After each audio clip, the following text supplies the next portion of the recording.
everybody, and welcome into Big Boy Arena. The regular season finale is upon us, and what a more fitting way to wrap up the regular season than one more battle with our friends to the north, the Port Huron Prowlers. Welcome in, everybody. I'm Brady Beaton, the voice of Motor City Rocker Hockey, and tonight, for the final time this season, Motor City and Port Huron will duke it out. Playoffs are looming. Before we go a step further, let's take a moment to thank all those sponsors that have made this broadcast possible since day one till now. We start with Park Avenue Productions, producing this broadcast all season long. PSN Technologies, they've been bringing you the stats since night one.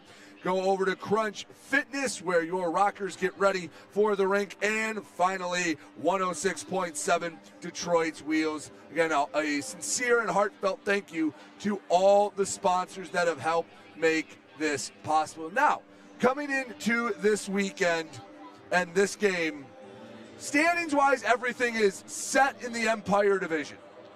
Nothing will change in terms of the postseason. The Port Huron Prowlers are locked in to the 3 spot. They will take on Danbury in the first round, while the Motor City Rockers have clinched a postseason berth, but in the play-in game. We'll talk about that more as the broadcast continues. We will be traveling to Watertown on Tuesday for that match. Now, we will have that game broadcasted for you here on the Rockers Media Network. We will have likely a remote setup for that game, so make sure to tune in here Tuesday at 7:30 for the play-in game to see if your Rockers can advance, get a shot at the Binghamton Black Bears. Last night, Port Huron and Motor City matched up. It was a 2-1 shootout affair where the Prowlers came away on top. Rico Gonzalez, in his final game of the regular season, he recorded 48 saves in the victory, a cherry on top of what has been a stellar regular season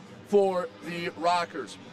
Let's take a look at the starting lineups. We will start first with the Port Huron Prowlers as they come into town. It will be Yoshihiro Kurdiawa in net, and he made it clear to the team, told everyone in that Port Huron locker room, likely his last professional start as he looks to hang up the skates after this season. Oregon and Lockhart back on the blue line. Across the front, it's James Fox and Marty. A slew of inactives for Port Huron: Brian Parsons, Tucker Scantleberry, Dan Chartrand, Reggie Millette, Lucas Lakney, and Braden Simmons-Fisher all are out for Port Huron. Now, let's take a look at the starting lineup for your Motor City Rockers. We start on defense with the head coach, Jamison Milam. He will be out there next to Ryan Rotundi. At forward, TJ Sneath. He's been red hot since returning from injury, alongside Nick Gullo out there making plays happen, and voted the team MVP earlier this week, Eli Rivers. And in net, Bryn Sommerfelt gets the start here on the final regular season home game of the 2024-25 season. It has been a turbulent season. It has been up and down, but we've made it to the regular season finish line. We'll step aside as we go over the starting lineups and national anthem here at Big Boy Arena. A capacity crowd starting to file in here in Fraser. We'll step aside. Don't go anywhere. You're watching Motor City Rockers Hockey. When the game is on the line, you need a team you can count on. That's why the Rockers trust IEP Urgent Care, the official urgent care provider of the Motor City Rockers, located on 15 Mile between Utica and Garfield Roads. IEP Urgent Care is owned and operated by emergency physicians within the community, providing top quality, compassionate, and personalized care tailored to your needs. With on-site digital x-ray and testing diagnostics available, you can skip the long ER wait. Get the fast, professional treatment you deserve at IEP, a higher quality of urgent care from ER-trained providers. Hey, band members. Follow the Motor City Rockers on social media. On Facebook, X, and YouTube at Rockers Hockey. On Instagram and TikTok, find them at Motor City Rockers.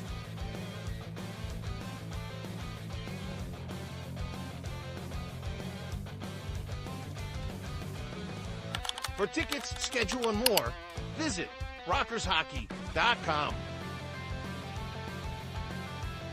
Rock on! 106.7 WLLZ. Detroit's Wheels is classic rock that rocks. Metallica, Guns N' Roses, Aerosmith, AC/DC, Pearl Jam, Ozzy. 106.7 WLLZ. Detroit's Wheels.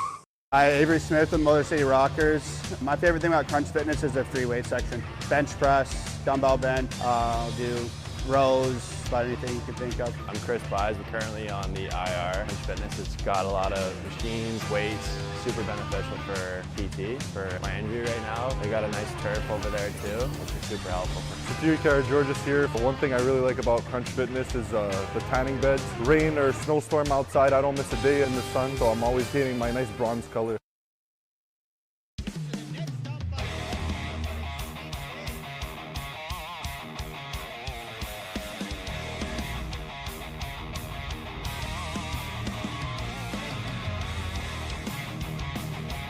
Up in front, shut doors!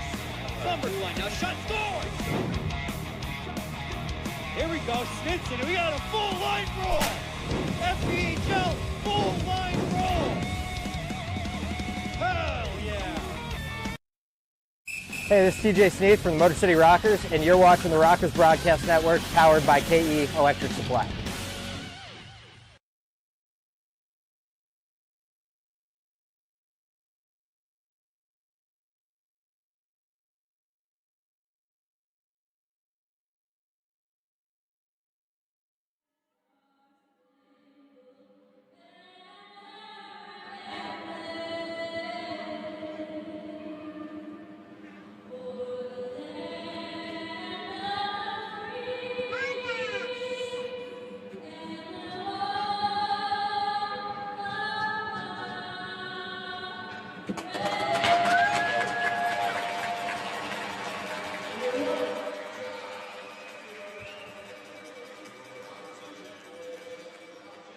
Quite the crowd here at Big Boy Arena as everyone's turned out for Fan Appreciation Night.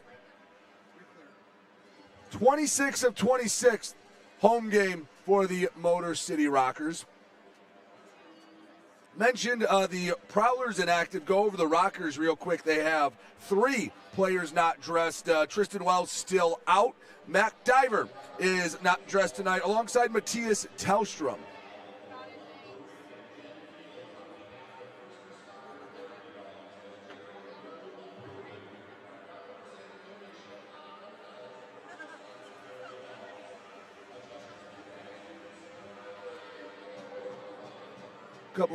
A few pups from Mobile Nut Brewery, help presenting a check to first responders. We get all the pregame festivities underway.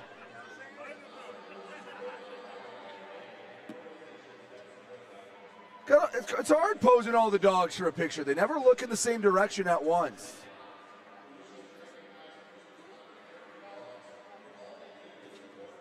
All excited. There's so many people that have come here just to see those 3 dogs.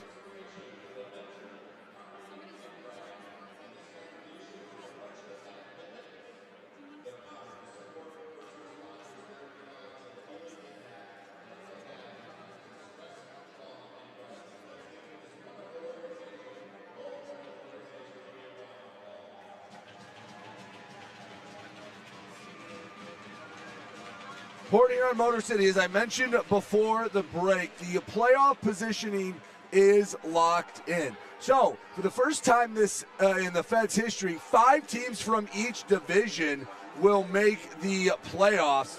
Port Huron is the 3 seed. They will match up with the 2 seed Danbury. They're the first full round of the playoffs, a 3-game series. Game 1, the lower seeds actually at home. Then game 2 and 3 are at the higher seed. So Port Huron will be at home on Friday against Danbury, Saturday, and if needed, Sunday out in Connecticut. Port Huron hoping to win their first playoff series since 2017 and 18. They've won just 1 playoff game in that span. So Carolina's in the Continental and they're now in the Empire. So I'm not sure how the Prowlers can have a heartbreaking loss in Carolina to end their season for a 4th straight year. Motor City, They are looking to play themselves into a 3-game series when Watertown hosts them on Tuesday, 7:30. Again, catch it right here on the Rockers Media Network as the Rockers look to continue their postseason success and get a rematch of last year's Empire Division Finals. Puck is dropped and we are underway here at Big Boy Arena. Few bodies being thrown around already.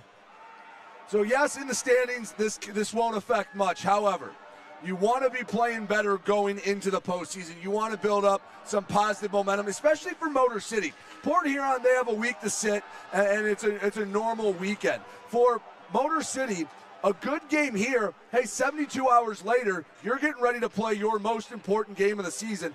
Finding some things that work, finding a little bit of mojo can go a long way before the road trip. Now, on the flip side of things, you have to understand the playoffs are up next. Shot goes wide from Lockhart.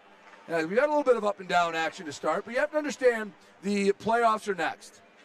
These two teams have had their shares of tussles throughout the season.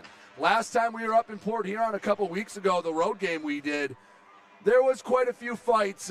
Everything broke loose in that third period. You don't want anything that could even potentially put you on the sidelines for the postseason. So while I expect both teams to play fairly hard, I think they all understand where the line is and they don't want to cross it. Prowlers in their own end. It's Austin Federley. Rink wide feed. Tipped by Oaks. Sent in deep. Checo slides it back. Blaisdell battling for it in the corner. Matt Graham working on it alongside Kenny Stiles, who just got taken off the IR for Port Huron.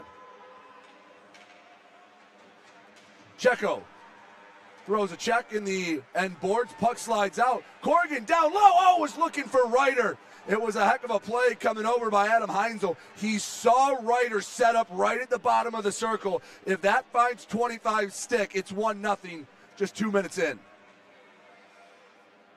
On the end boards, Brad Ryder slides, flips it ahead to Checo. Lockhart keeps it in. Shot goes high and wide. It deflects up and into the protective netting. 17:43 to go in the first period. Still scoreless.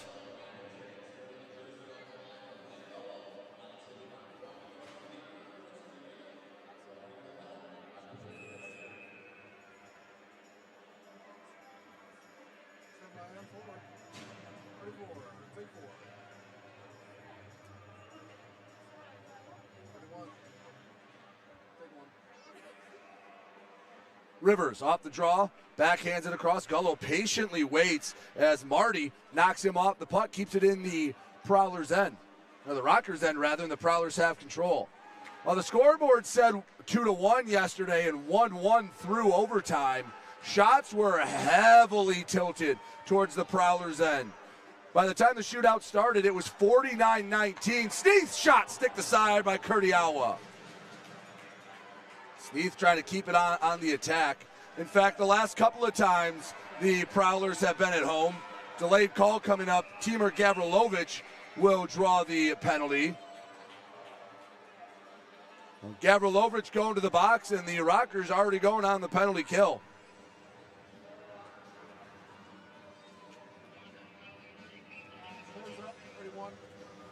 So the last two times Port Huron and Motor City matched up, the Rockers were held to 19 shots last time, and the previous meeting was a season-low 16 shots. So 37 shots in over 6 periods of hockey. It's been something about how Port Huron's played all season long against Motor City. They've dominated this series. Clear off the draw, Oaks glides, Kurdiawa backhands it past Timothy Organ.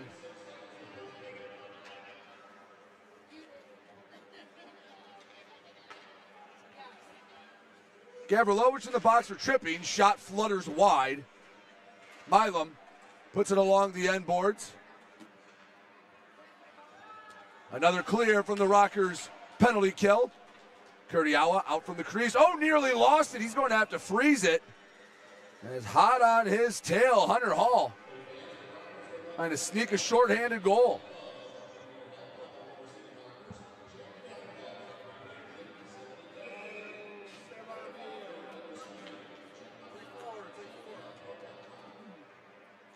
Sneath will take the draw in the offensive zone. Rockers down a man for the next minute, 27. 16:31. Rivers' quick shot gets deflected. 16:27 to go in the first period. Scoreless affair. Rivers knocks the puck away. Graham sends it back to Federle. Connection that's, well, been together longer than most in the Fed. Puck slides wide of the net. Marty at the blue line. Walks up, back behind Graham. Can't settle it down. James picks it up halfway through the Gavrilovich tripping minor. In the near side corner, Blaisdell poking and prodding, trying to get that puck out, send it down the length of the ice. From the slot, Johnny shoots it off the shoulder of Sommerfeld. Out of play, we'll get a whistle.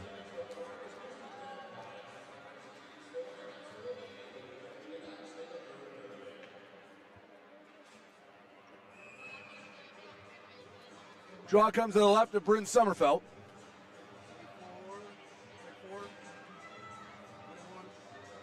Bucell.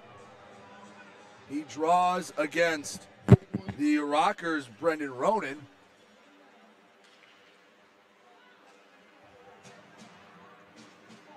Puck on the near side boards. Knocked away. Ronan had a hat trick down in Danville in the last road trip. He's only the third Rocker this season to record a hat trick. He joined Tristan Wells and Eli Rivers. Bucell. Near side shot off the face of Sommerfeld. He didn't know where it was. Second chance from Oregon goes wide. Prowlers still control it. 14 seconds left to go until Gavrilovich is released. Rink wide feed broken up. Gullo battling for it. Slides to the end boards. And Milam guides it down the ice. And the Rockers kill the first penalty of the evening. Timur Gavrilovich comes out of the box. We're back to even strength hockey. 0-0, 5 minutes into this one. Adam Heinzel sets up the breakout to the near side. Ben Brockway with the backhand along the near side boards. Brockway searching. Stiles was begging for it. Brockway skates it up, dumps it in. Blaisdell, the first one there. He gets knocked to the boards by the aforementioned Brockway. Couple of purple and white jerseys battling for it. Puck shoots out to Chris Corrigan. Short feed, Brad Ryder over the Rocker logo to the right side. Colton back to Ryder. Back to Colton, then he's knocked off the puck. Heinzel dislodged it from the stick of Colton. Josh Colton, 2 points away from tying Scott Koash as the all-time leader in Rockers points at 128. Would need 3 here on the season finale. Otherwise, have to come back for season number 4 to try and top old Scotty. Stiles sends across Tyler Fox into the offensive zone. Swing and a miss. Strike one on Fox. Puck goes to the corner, and Sneath picks it up behind Sommerfeld. Fox had it, lost it. Rivers takes a poke at it. Sneath trying to recollect. At the red line, bodies flying around. Again, this game in the standings won't mean much. These two teams don't like each other, and neither side's just going to lay down and surrender this final game. Had a nice pace of play here through the first 6.5 minutes. Nick McGill-Diaz, the defenseman, brings it into the zone. Works between a pair of Prowlers.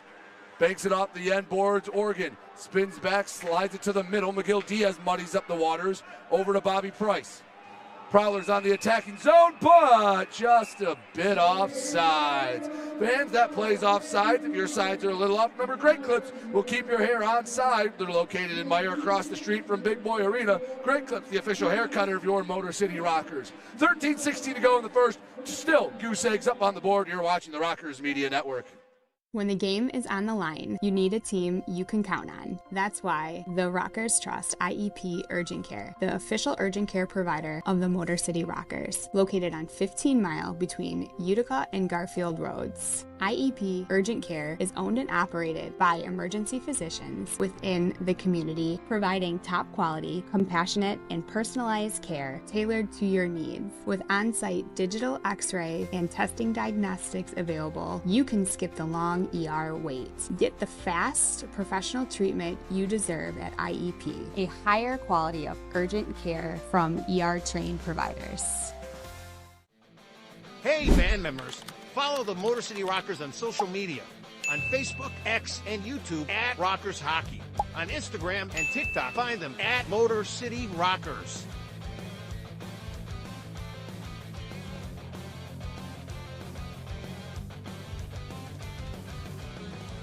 For tickets, schedule, and more, visit rockershockey.com. Rock on! 6 minutes, 44 seconds have come and gone. Both goaltenders only been tested seldom here in the early going. Still scoreless. Gavrilovich got knocked off the puck, still gets it to neutral ice, slides to the stick of Alex Johnson. Back to Federley. The Port Huron native to the near side. All the way into the Rockers end. Gavrilovich can't knock it free. Bussel hands it off to Drew Welsh. Battling in the corner. Puck hops behind Sommerfeld. McGill Diaz along the near side boards. Hunter Hall centers it. Bussel picks it off. Spinning around on the far half wall. Rink wide feed. Banks off the boards. Federley on the stick. Sends it down low. Welsh can't do much with it. Back to the near side boards. Tough angle to see from. And it squirts out to Nick McGill Diaz. Cody Oakes, winner of the Charlie Watson Award during the banquet earlier this week. Errant pass and an icing called. 12:20 to go, first period, 0-0 game.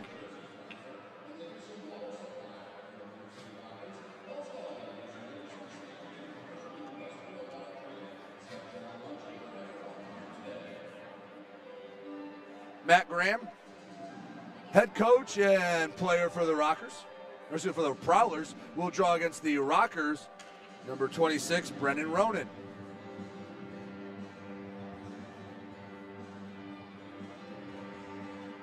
Off the draw to the near side boards. Back to the point. Through a sea of people, puck slides over to the far side. Sent in deep, Blaney. No, couldn't go too far. Hunter Hall into the offensive zone. Here come the Rockers. Hall slides it near the net. Chip scores! And one for Brendan Ronan, and the Rockers are on top early.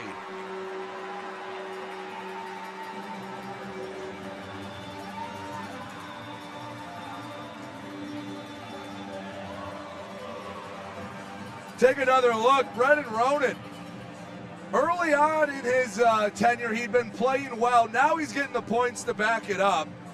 Chipped it in with the backhand in an absolute beauty.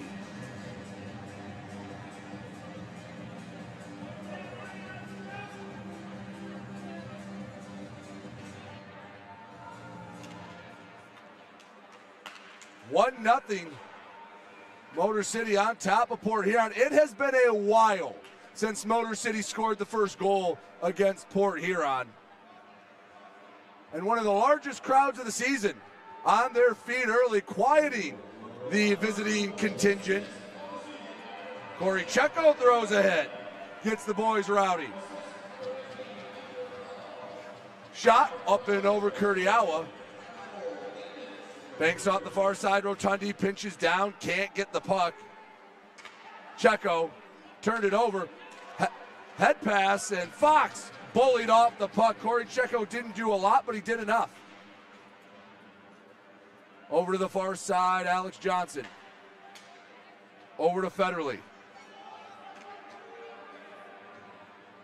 Puck goes in deep, and Milam corrals it.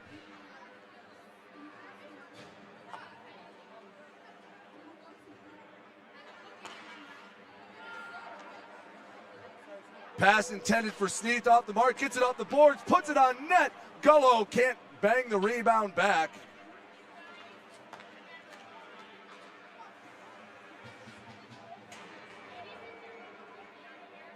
To the near side boards.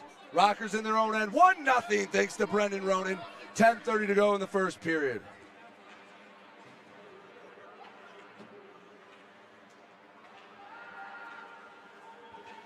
Blaisdell in neutral ice. Flips it in deep. Sneath chasing after it. Heinzel banks ahead. Puck sitting along the far boards. Bussel can't get it over the boards. Rivers kept it in for a moment, absorbed a hit, but the Prowlers with the puck. Stiles on the near side. Spins back. A trio of Rockers come. Graham shot sticked away by Sommerfeld. Nick Gullo sends it in deep. And we have a whistle and an icing call. 9:56 to go in the first period, 1-0. Motor City on top. Thanks to Brendan Ronan. We'll be back in a moment. You're watching Rockers Hockey.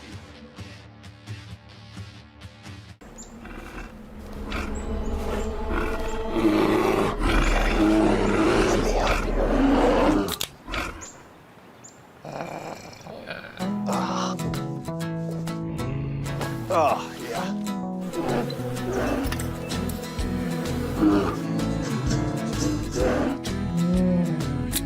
There we go. Oh, cheers, buddy.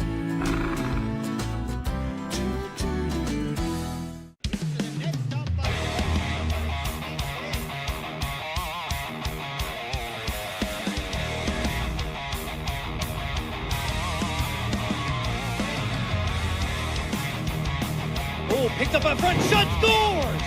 Numbers line now, shot, scores! Here we go, Snitson, and we got a full line roll! FPHL, full line roll! Hell yeah! Rockers lead at 1-0 midway through the first period. Officially, it's Chris Corrigan from Hunter Hall and Brendan Ronan from Chris Corrigan and Hunter Hall, pardon me, for Brendan Ronan. He's been on a hot streak as of late. Ronan now on the season that recorded his 6th of the year, 9 points. The majority have been in the purple and black. Shot flutters wide. From the point, banks deep, and Colton sends it to safety on the far side. Stiles collects. Pressured by Sneath, back to the far point. Oregon puts it near net, kicked away by Sommerfeld. Graham didn't get much on the pass, didn't need to. Colton pressuring in the corner. In close, Sommerfeld able to pin it to the pad, and we'll have a whistle.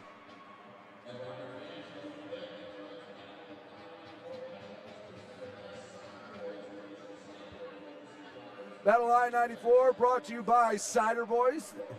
Unfortunately, Port Huron did take the series.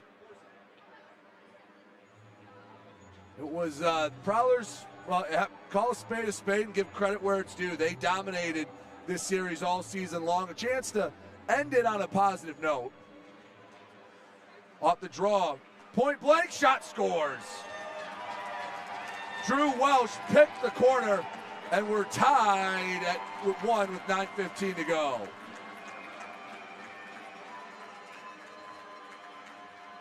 Was just able to walk it up a little too cleanly. Take another look, and it just, anytime you give a player a chance from the hash marks, probably going to convert, and he put it in a perfect spot as well.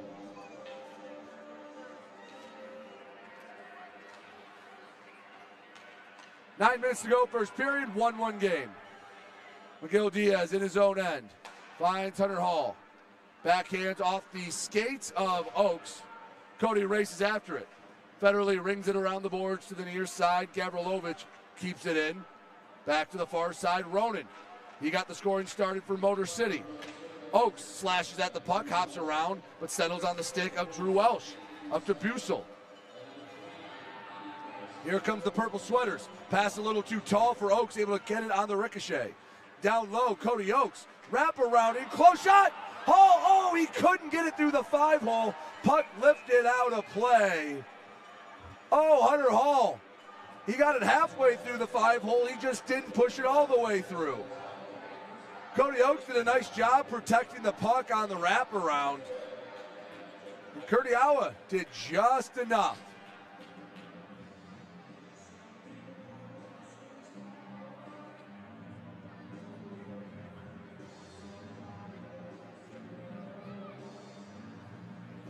Draw will come in the Port Huron end.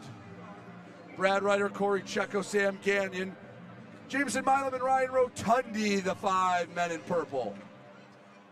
Milam poked it away, but went right to Stiles. Return feed left side, broken up by the man from Port Huron, but in purple, Ryan Rotundi.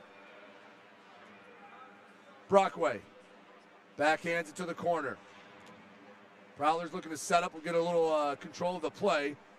Shot from point blank, and I believe it sounded like it hit some part of the post.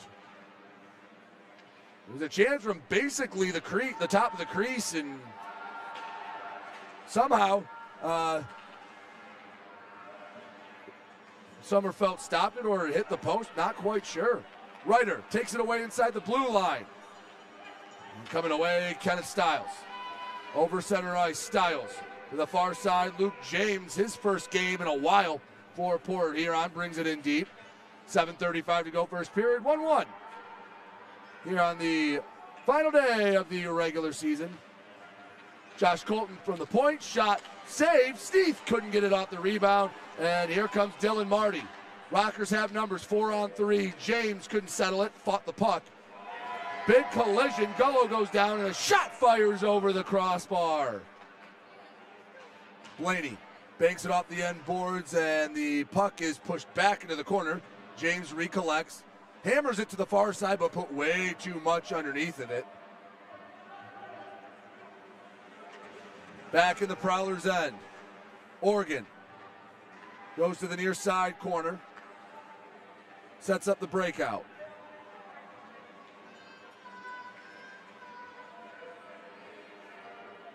Behind the net, very patiently, Brett Lockhart to the far side. Fox gets it ahead, spinning off the hit, Bussel, but the Rockers get the puck out of the exchange. Rivers on the near half wall, he avoids a big hit, finds Gavrilovich.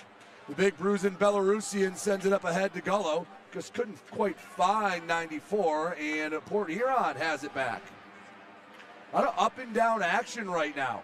Getting play in both ends. It's been a fun first 14 minutes or so.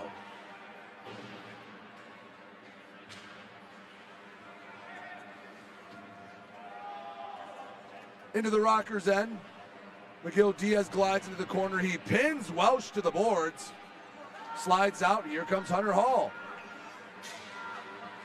Striding up the near side. He's pushed off the puck by a pair of white sweaters. Johnson to Graham. The coach takes it out of the zone. Into the Rockers' end. Puts on the brakes. Searches for someone to send it to, and instead turns the puck over. Cody Oakes. Stick handles himself into a little bit of danger at the blue line. Had it knocked away. Here comes Stiles. Shot rings the post. Second or third time already this period, we've heard that ping echo throughout the arena. Heinzel. In deep to James. Milam battling for it. Puck bouncing around. Oh, he went across the crease to the near side. Hunter Hall, the only one within a stick length. Cody Oakes, he's been out there a while. He'll have to send it in deep. He will hustle as much as he can to the bench after a long shift. Under 5 minutes to go in the first period. 1-1. Motor City and Port Huron tied. Corrigan dribbles it towards the net. Up to the near side, Fox sends for Marty. Banks it off the far side board. Sommerfeld comes out of the crease to play it. Pressured from behind. Chips it to the near side. Back near the logo, Johnson right back into the Rockers, then rattling it around the boards to the near side, Checo. He battles for a couple of Prowlers in there as well. Poking, prodding, digging, throwing bodies around. Bussel comes away with it. Johnson wheels for it. Shot doesn't make it to Sommerfeld. Into the far side, Johnson calmly sends it in deep. Blaisdell rubs Welsh off the puck.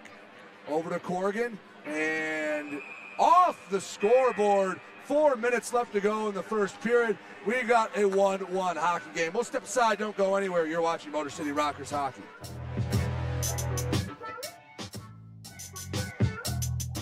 Cloud Cannabis has locations in New Baltimore, Detroit, Utica, and Ann Arbor, all located within the Metro Detroit area. We have flower, edibles, pre-rolls, 510 thread carts, disposables, all organically grown in Michigan. And Cloud and Timber Cannabis have some of the best professionals as our cannabis consultants. They'll be able to answer any questions about strains, products, effects. If you're not familiar with cannabis, we can educate you on those things that you need. You'll be comfortable with people that know their way around great quality product.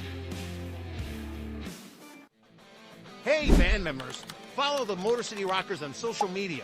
On Facebook, X, and YouTube at Rockers Hockey. On Instagram and TikTok, find them at Motor City Rockers.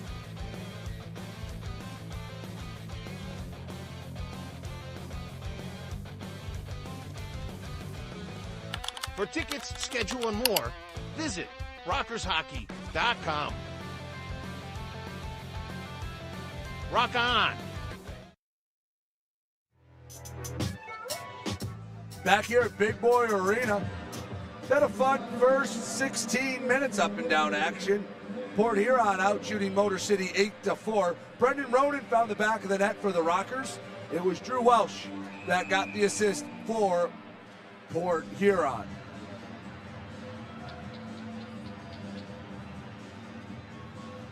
Far dot off the draw, Johnson. Takes it around the circle to the bottom, back around the net, and Sommerfeld was able to poke it loose for the moment. Prowlers have had it to our right for the last couple of minutes of game time. Sneath trying to remedy that. Gullo still in his own end. Long pass off the mark. Rivers trying to use his speed. He can't beat Johnson to the puck. It's icy, and we come back down to the Motor City end of the ice.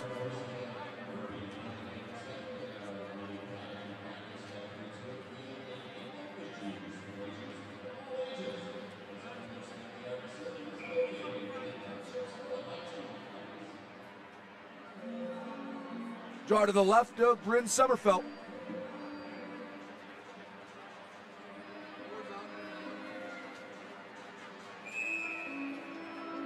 Some sticky fingers in that circle, and Tyler Fox, he will take the worst of it. He gets booted out.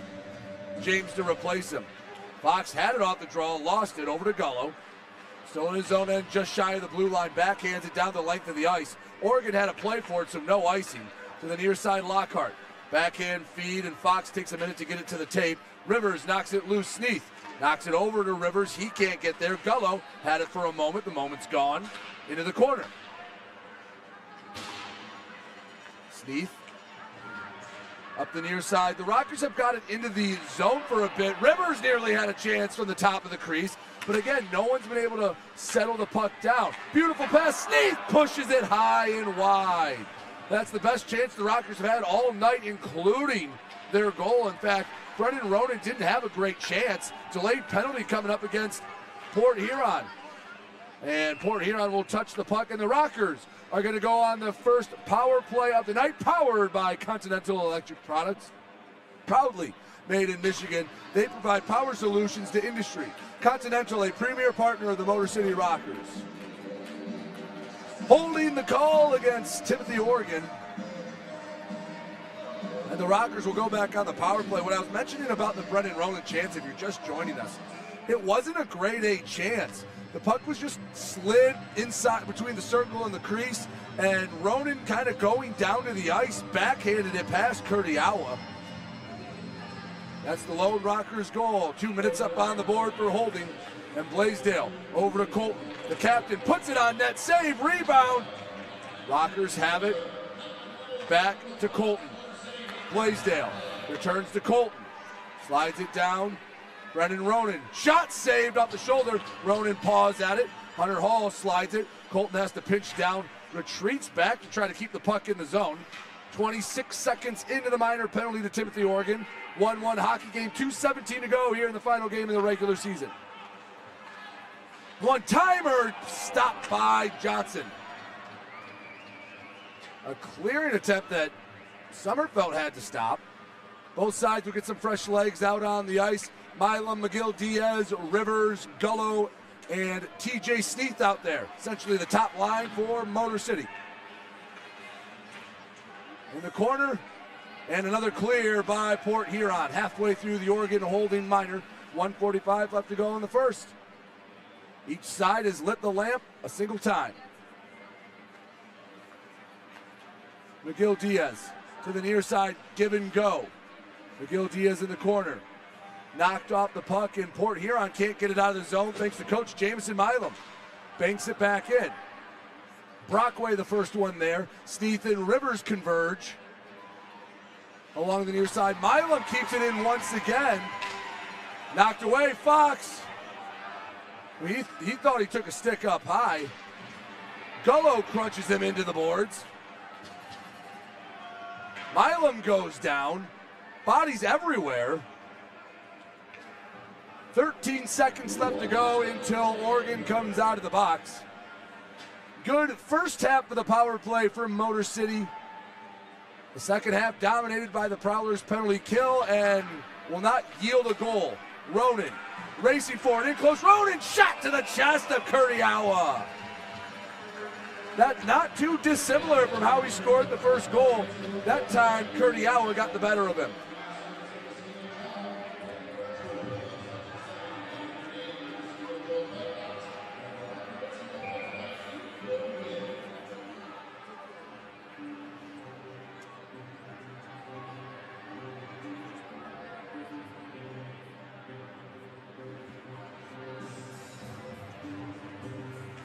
Off the draw, Ronan back to Blaisdell.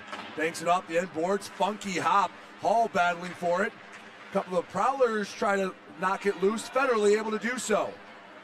The Prowler captain up the near side. Diagonal feed. Banks. Colton brings in the puck to Federally off the skate. Blaney towards the Rockers' end. 20 seconds left to go in this opening stanza. Puck pinned to the boards.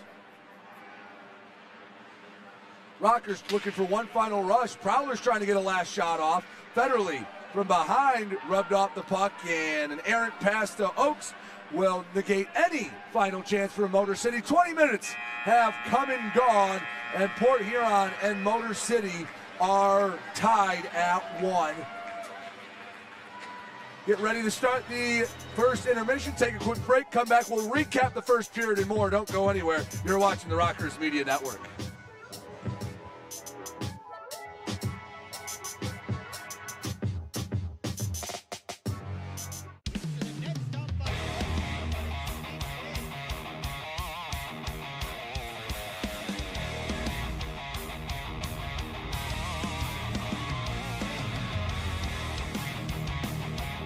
Up in front, Shutt scores! Numbers line now, Shutt scores! Here we go, Snitson, and we got a full line roll! FPHL, full line roll! Hell yeah! Hey, this is Nick McGill Diaz from the Motor City Rockers. You're watching the Rockers Broadcast Network, powered by KE Electric.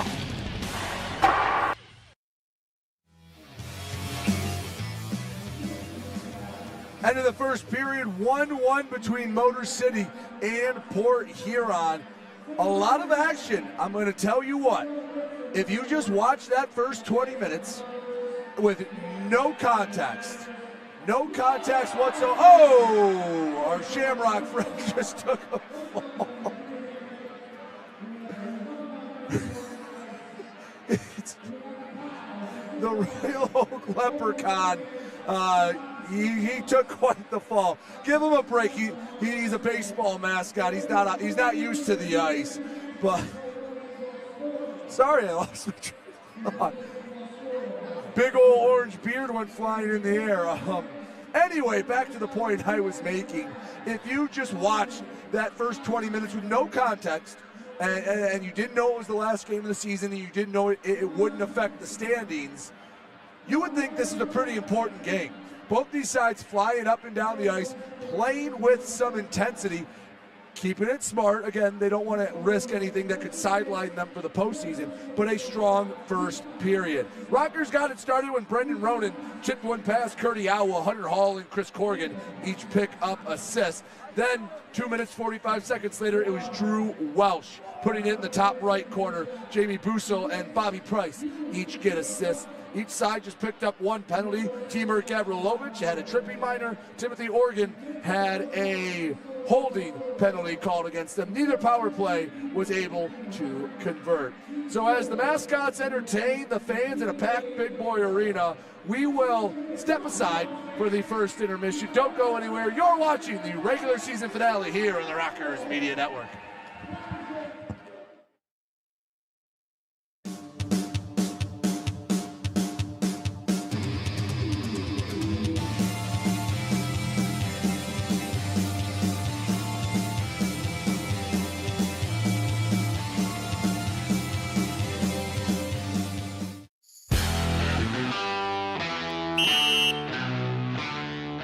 Hey, what's up? It's James Campbell, your Motor City Rockers in-arena host. We're back again with another 5 minutes in the box. And look at this. For round 2, we got Rico Gonzalez joining us for 5 minutes in the box. Rico, man, how's it going? It's going good, man. Just taking things one day at a time, still just grinding it out and see where we can end up this year. So the big news, like right after we did our first 5 minutes in the box, we loaned you out to a couple different hockey teams. Did you learn anything while you were away?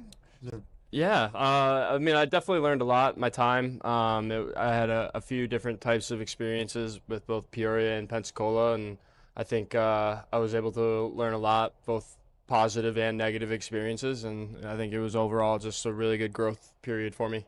Awesome. Well, we're very happy to have you back and playing for the Motor City Rockers here in Fraser, Big Boy Arena. And typically these interviews, we try to focus on things that are less hockey orientated. And we learned last time you're a gardener, you're an outdoors hiker. Yep. I've also had time to sit down and talk with TJ, who's also like an outdoorsman, fisherman. Yeah. So I want to know, if you were going head to head with TJ, who is going to catch the most fish or the biggest fish? What do you think? Probably Sneether, honestly. He was talking to me about all the tournaments he does there in the off season back home, and he's got a bass boat and everything, and I think he's a pretty high tech guy. So okay. I feel like he'd definitely give me a run for my money. Did he tell you about his 400 bass catch fishing excursion?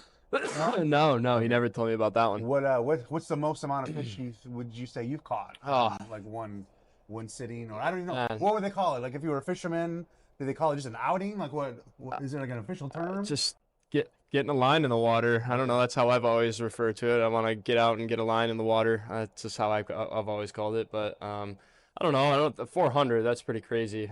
Probably maybe like 20, 25. Okay. Yeah. See, that to me seems like a more logical amount of fish. But he was saying every time he would cast it out, they'd reel something in. Yeah. We were also talking about some gardening. You're into gardening. You find it to be a good stress relief. Yep. Especially being the goaltender on a pro hockey team. Absolutely. There's a lot of stress involved with that position. Yeah. Dude. Spring's here. What are we getting started? Veggies, we got flowers. What do we got going in the garden? We got veggies and flowers. We're about to start some seeds, so of all sorts. So it's about that time. April showers bring May flowers. Absolutely, so absolutely. You can hear it right now. It's pouring rain. So hopefully you guys don't hear it, but it is pouring right now. There's a lot of flood watches and stuff going on in our local area. But what kind of vegetables are you growing? Like, do you do zucchinis and stuff? Or do you do stuff to make salsa? We do zucchini, squash, potatoes, corn, peppers of all types. We have jalapenos, serranos, bell peppers. Literally anything you'd see at the grocery store, we've got. And when are you going to open up your little fruit market fruit stand or your little veggie stand? I've always actually wanted to get a little stand going at the local farmers market, but we're probably still a couple years away from that. Do you have a name picked out for your farmers market stand? It's probably just Gonzalez Farms. Gonzalez Farms. Yeah. Okay. I mean that's good. Straightforward to the point. Very straightforward to the point. No funny kind of shtick to it. It's you know what you got. Exactly. You got vegetables and fruits grown from the Gonzalez farm. That's right. Yeah. So you also talk about hiking and stuff. Have you been able to go anywhere? I know while you were on loan to a few of the different teams. Yeah. Like Pensacola's down in Florida.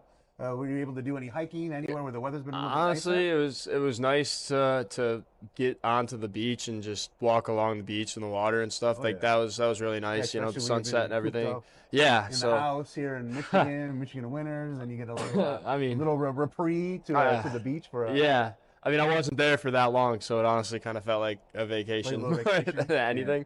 Yeah. Like a hockey-themed vacation.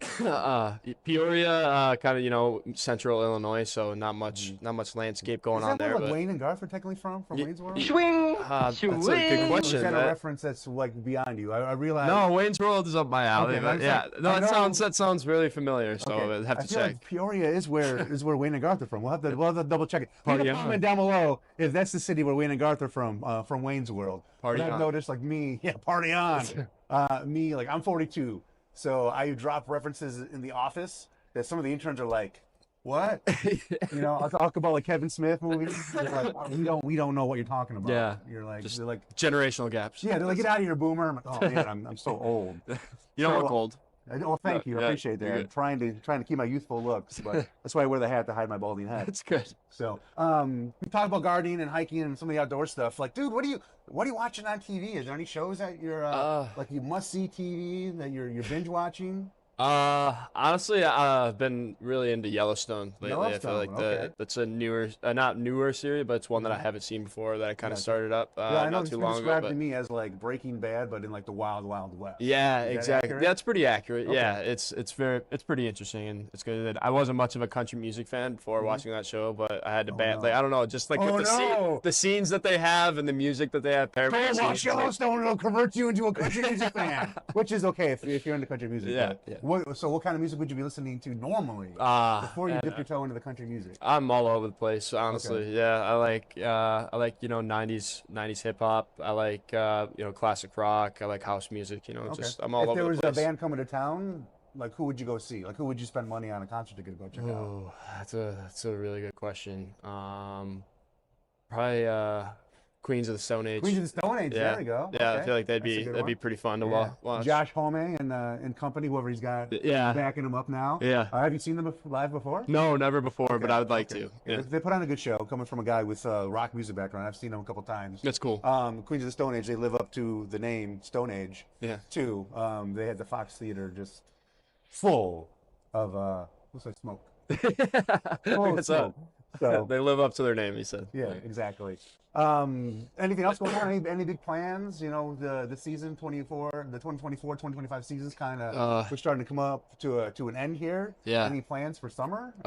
Just gardening and the usual in it? Just get back to my training regimen and you know, just focus on what I need to do to get better and where I need to be for next year to succeed. Awesome. So. Now, I have one question, because I know, like, the big thing, like, at least in the NHL and stuff, the goalies with the fancy painted masks. Yeah. If you had your pick, like, what would you want painted on your goalie mask? Oh, man. Money is no object, right? Yeah. Right? We'll talk to the owners. Money is no object. If we could get, like, a mask just for Rico, what would you want on there?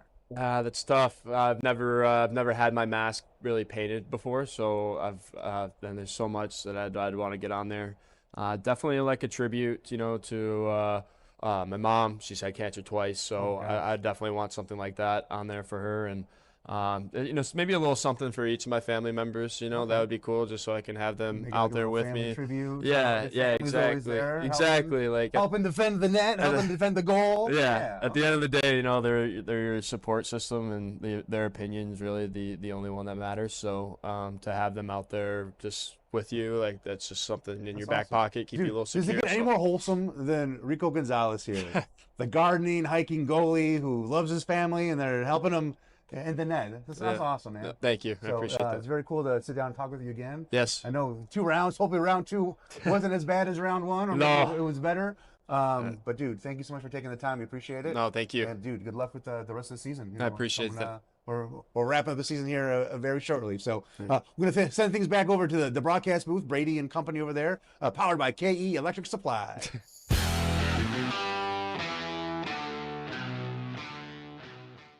The good life shouldn't be reserved for the few. The finest cuisine should always be on the menu. And looking good shouldn't just be for the rich and famous. At Meijer, we believe that real life deserves real good, and we work hard to bring more of it. Here, quality meets value, and selection meets savings. So the good life is always within reach. We do more to make life a good deal better at Meijer. How did Culligan become the worldwide leader in water treatment? 88 years of experience, 46% energy savings, 100% satisfaction guarantee, or our network of more than 600 local water experts? Score big with Culligan Water. When the game is on the line, you need a team you can count on. That's why the Rockers trust IEP Urgent Care, the official urgent care provider of the Motor City Rockers, located on 15 Mile between Utica and Garfield Roads. IEP Urgent Care is owned and operated by emergency physicians within the community, providing top quality, compassionate, and personalized care tailored to your needs. With on-site digital x-ray and testing diagnostics available, you can skip the long ER wait. Get the fast, professional treatment you deserve at IEP, a higher quality of urgent care from ER-trained providers. Who is Culligan? We're local water mastery, efficiency, delivery, technology, trustworthy. Culligan, here for every water worry since 1936. Cloud Cannabis has locations in New Baltimore, Detroit, Utica, and Ann Arbor, all located within the Metro Detroit area. We have flower, edibles, pre-rolls, 510 thread carts, disposables, all organically grown in Michigan. And Cloud and Timber Cannabis have some of the best professionals as our cannabis consultants. They'll be able to answer any questions about strains, products, effects. If you're not familiar with cannabis, we can educate you on those things that you need. You'll be comfortable with people that know their way around great quality product. Back here, first intermission, a little longer than normal, about 3 minutes was added to the clock. So we will have second period action coming up in a bit. Reminder that we will have the play-in game on Tuesday here on the Rockers Media Network. It's a 7:30 puck drop as your Rockers take on the Watertown Wolves. 1-1 here at Big Boy Arena, a period in. Come back with a second in a bit. You're watching Motor City Rockers Hockey.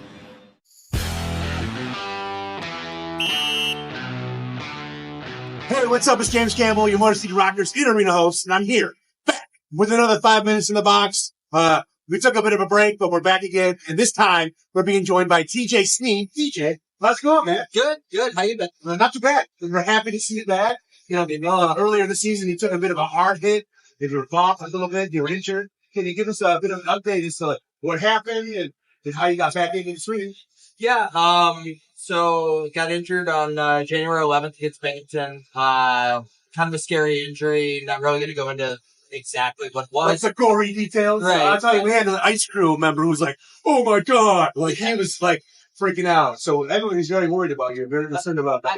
And I appreciate that. I mean, original diagnosis, it was very weak on me returning this year. So I'm very blessed to still be here and to be playing. I went home and did rehab with Eat Sports Performance. A shout out to them. They're an amazing team of doctors that rehab me 5-6 days a week and got me back to playing here. So grateful for them, and I'm grateful for the organization for sticking with me. All right, so we're happy to have you back.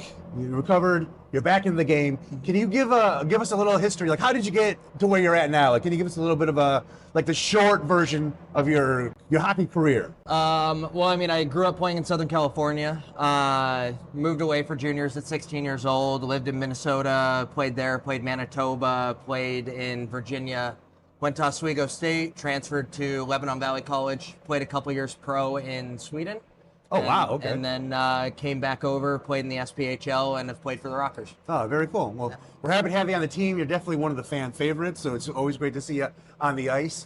Give us a little bit, what do you do when you're not playing hockey? Because I know you got to be a diehard hockey fan if you're from California and you sign up to come do winters in Michigan.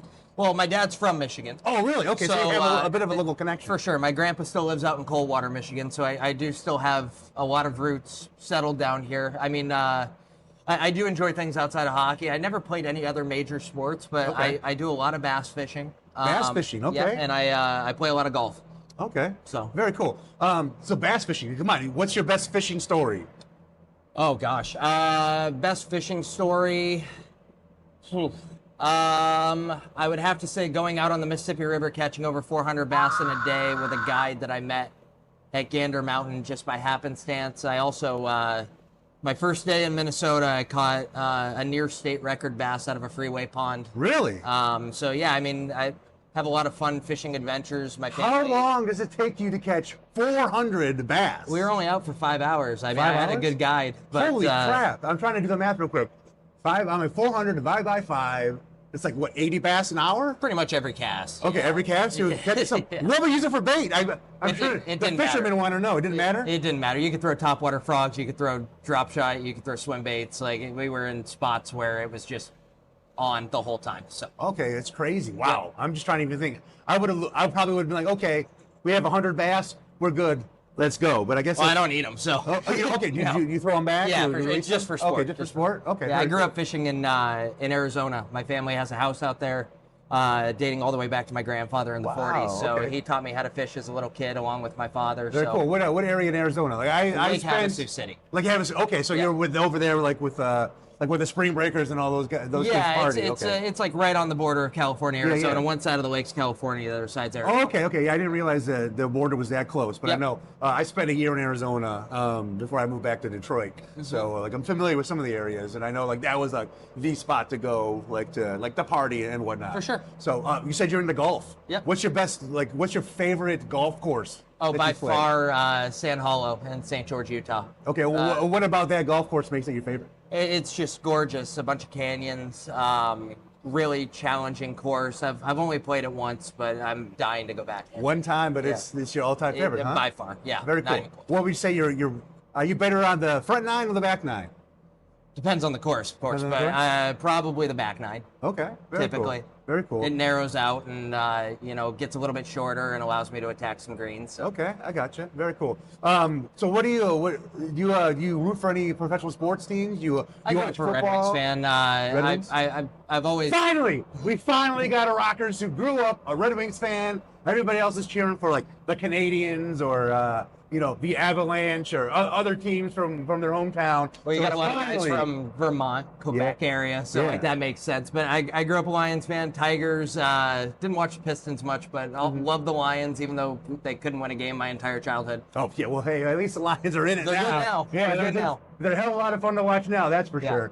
So besides golf, fishing, hockey, is there anything else you like to do outside of the rink? I mean, I travel a lot with my wife.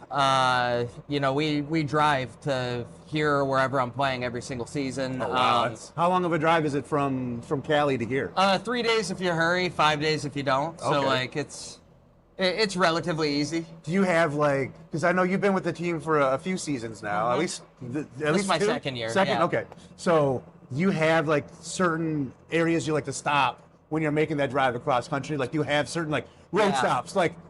There's a Uranus fudge road stop area. There's is there anywhere you like to stop? My stops are a lot different than what my wife would like to stop for. So Okay. Is she stopping for the world's largest knitting? No, that's me. Oh, that's you? Yeah, no, I'm stopping for there's a dinosaur museum in I think it's called Dinosaur, Colorado. But it's I'll stop for those little niche things.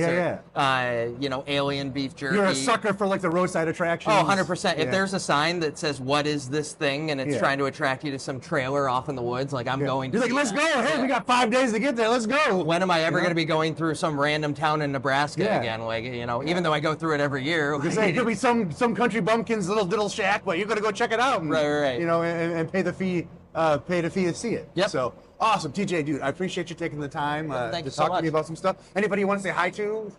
Just my parents back home. I know they wanted to come out this year. My injury kind of derailed that, so planning on coming out next season. Okay. And my sister, her husband Christian, and the rest of my family watching back home. Very cool, man. Well, hey, TJ, we wish you the best of luck in the rest of the season. And dude, thank you so much for taking the time. Thank you so much. Yep.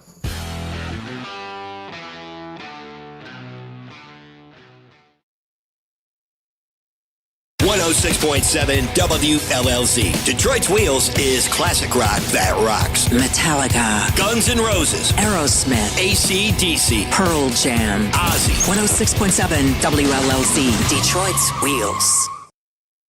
Hey, this is Sam Gagnon from the Motor City Rockers, and you're watching the Rockers Broadcast Network, powered by KE Electric Supply.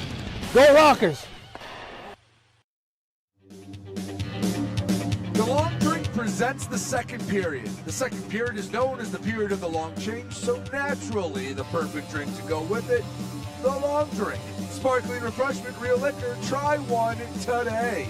1-1 hockey game as you get ready to start the second period. Brady Beaton here with the voice of Motor City Rockers hockey.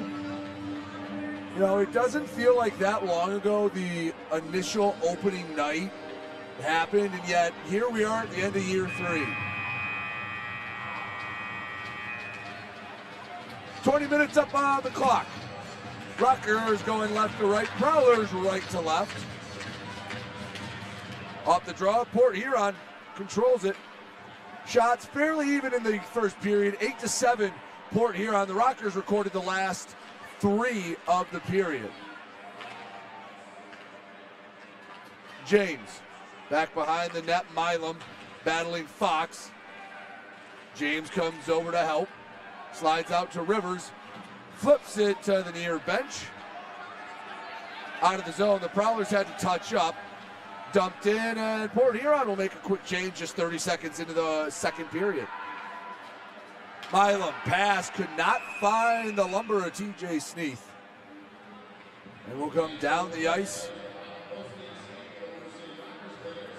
Again, folks, gonna keep reminding you that we will be broadcasting the game on Tuesday, the play-in game. We will have it here on the Rockers Media Network. Make sure to let everyone out there, all the Rockers fans know. I've had a couple people in the rink ask me, yes, we will be on the air on Tuesday, hopefully celebrating a play-in game victory and then getting a chance at the defending Commissioner Cup champion Binghamton Black Bears. Saved by Sommerfeld.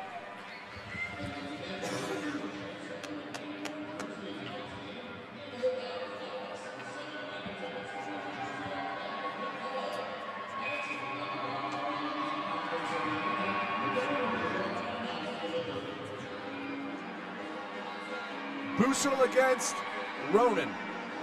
Far dot. Puck trickles to the far boards. The captain, Josh Colton, battling behind the net. Blaisdell coming to aid him. To the point. Shot. Saved by Sommerfeld. That one caught the inside of Sommerfeld's pad. You don't see that every day. I think he went to kick it to the corner, and he mistimed it a bit. Didn't go 5-hole, but it hopped on the inside of the top of that right pad.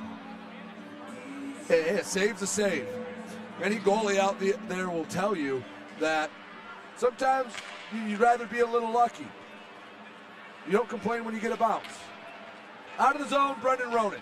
Over the red line, now the blue. Ronan to the near side. Oakes can't settle it on the forehand. Would have had a good look to try to break this 1-1 tie. Back behind the net, Hunter Hall boxing out Matt Graham. Can't get it by Heinzel. Colton pinches down. Back around the net. Oakes centers to nobody, and Josh Colton will bring in the puck. The captain on the backhand, down low. Hall to the near side, and it's taken away. Here comes Vincent DeCumbus. A mile-high pop-up, ends up in the corner. Matt Graham pushes it to the point. Lockhart near the net, tipped wide. 18:07 to go, second period. 1-1 game. Ronan for Motor City, Welsh for Port Huron.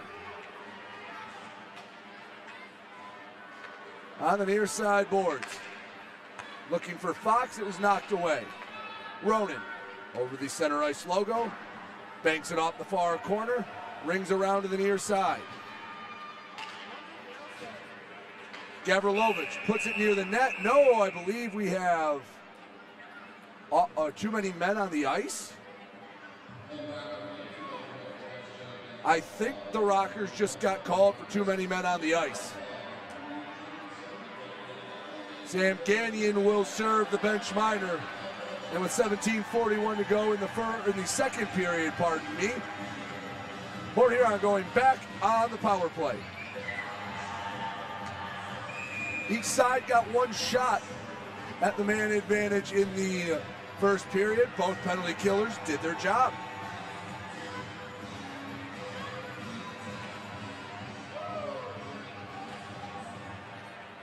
Port Huron wins the draw. Federally. Pressured by Rivers. Slides it down. Johnson banks it off the far boards. James, pestered, taken away, and down the ice it goes over the ducking linesman. Gavrilovich with the clear.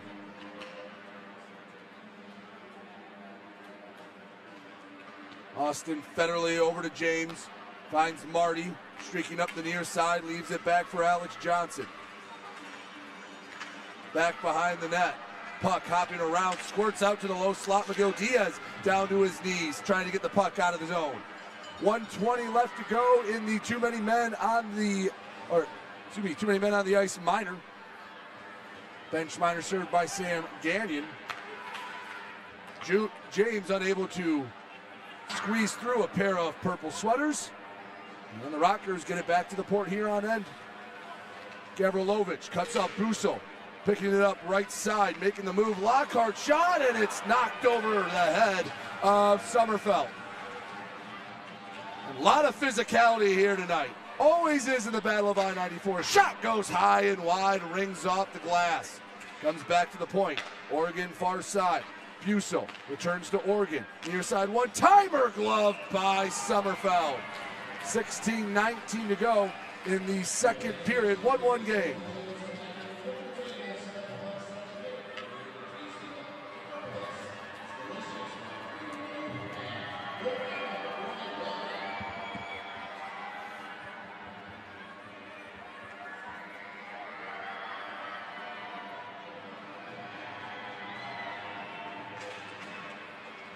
Off the draw, Port Huron has it. 34 seconds left to go, up a man. Price, one touch, can't get the return feed. Back to Welsh. At the point, Oregon. Slides it down to Welsh. Walks it up, returns to the point. Oregon near side to the middle. Fighting the puck, and Gullo down the length of the ice, and that should do it for the majority of this minor penalty. Sam Gagnon itching to get out of the sin bin. 6 seconds to one final rush for Port Huron, up a man. Fox shot stopped by Milam, and here comes Sam Ganahl. 2-on-1, Hall, Gagnon. Cross ice pass broken up. They were looking for the stick of number 7. Brockway into the zone, shot fluttered into the pad of Sommerfeld. 15:26 to go, second period, 1-1 game.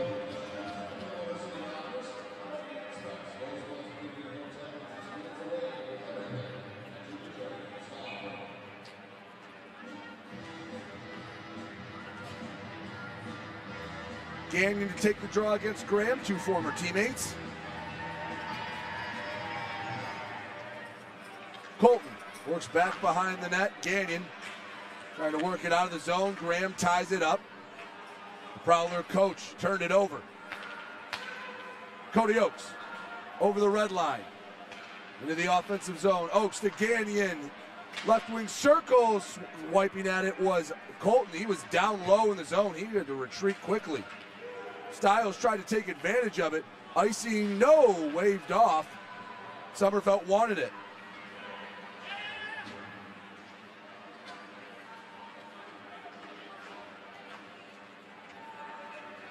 Corey Checo up the far side. Flubbed the pass, and Port Huron unable to return it between the blue lines. Gagnon pushes to Corrigan. Puts on net, sticked away by Kurdiawa. Busso trying to get it out of the zone. Corrigan looking for Ryder, and he couldn't find it. That's the second time tonight. Ryder set up in the low slot. The Prowlers have just done too good of a job breaking up the feed. 14:20 to go in the second period. 1-1 game. We'll take a break. Come back. You're watching Motor City Rockers hockey.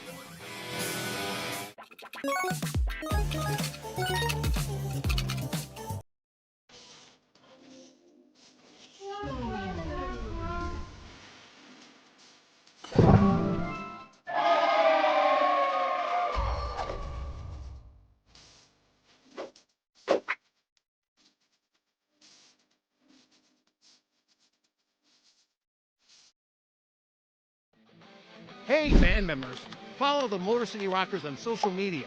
On Facebook, X, and YouTube at Rockers Hockey. On Instagram and TikTok, find them at Motor City Rockers.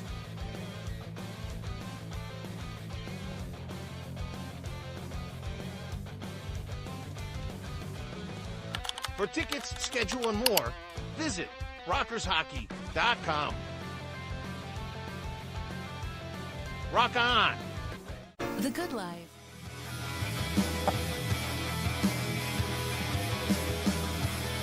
Fans enjoying Big Boy Arena. Birthday parties aplenty here in Fraser. Rockers have the offensive zone draw.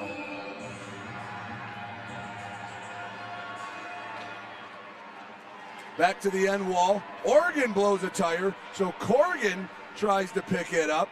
They shouldn't be allowed to put those two on the ice at the same time. Oregon and Corrigan, there have been some tough ones. Back when the Prowlers had Ludwig Thelstrom and Tellstrom being on the ice was never fun. There have been a couple matchups between Babin and Babick we've had to do throughout the years, but Oregon and Corrigan, yeah, that's one I don't think they should be allowed on the ice at the same time, for my sake and for Will's sake on the Port Huron end of things. Checo battling in the corner. Ryder came away with that pass, banked off the skate of Corrigan. Miguel Diaz flicks it along the glass.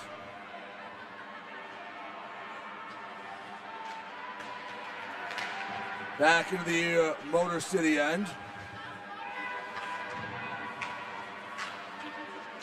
Miguel Diaz off the near side boards to Chris Corrigan. Stiles was able to get it there first. From point blank, Graham had all day to set up, and Sommerfeld denies him. Ooh, that's a chance you don't like to see if you're Jamison Milam and the Rockers coaching staff. Ryder back to Corrigan between the circles, shot save, rebound, Ryder poking at it, and it goes wide. Kurdiawa just got enough of it. So two chances back to back, and Kurdiawa and Sommerfeld able to stand tall. Stiles, shot swallowed by the belly of Sommerfeld.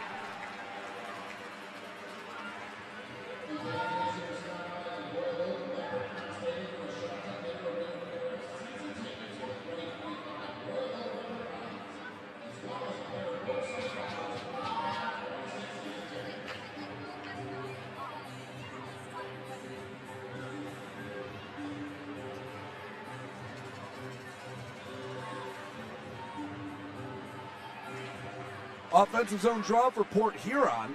They collect it. Bobby Price back to Heinzel. Slides it back near side, banks off the end boards. Ryan Rotundi, he comes over. Eli Rivers returns to Sneath. Flips it to the middle of the ice.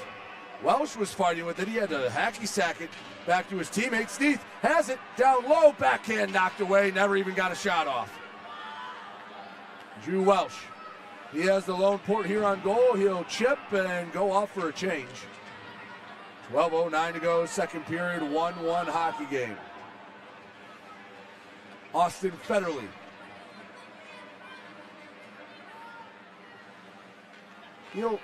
Guided up and out, didn't have to expend too much energy. Marty, he was tampered with, and that will draw a call.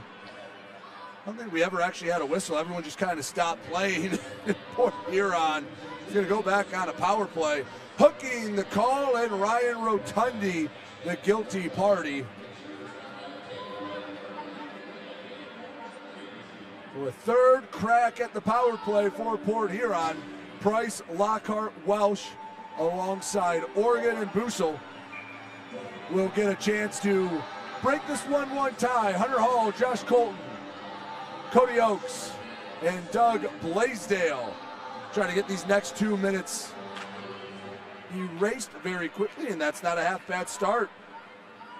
Puck goes all the way down. Now the Rockers didn't do much, but too clean of a win for Port Huron in their own zone. Price into the Rockers' end, near side boards. Takes it along the back wall to the corner, hopping around, and Oakes picks it up. Flips ahead, and Hunter Hall, he's wheeling for it. He can't get the step on Lockhart. Along the near side boards. Comes right to Blaisdell. 35 seconds into the Rotundi hooking minor.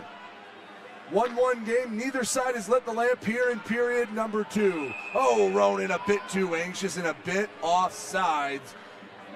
Mind you that if your sides are a little off, you know where to go. You got to go to Great Clips, the official hair cutter of the Motor City Rockers. You can find them in Roseville. Great Clips, again, the official hair cutter of your Motor City Rockers. 1:17 till Ryan Rotundi's released. Graham with a clean win. Back to Johnson. He'll run point on the power play alongside Austin Federley. Federley near side. Marty. Across to Graham. Ronan got a piece of it. He actually got too much of it. He was looking for the puck. That caught his stick flush. Federley shot punched away by Sommerfeld. Graham on the far side. Back to the point. Federley. 48 seconds left to go in the power play, and the Prowlers take the lead. Luke James on a scramble out in front. Third time to charm, up the man, 2-1 Port Huron.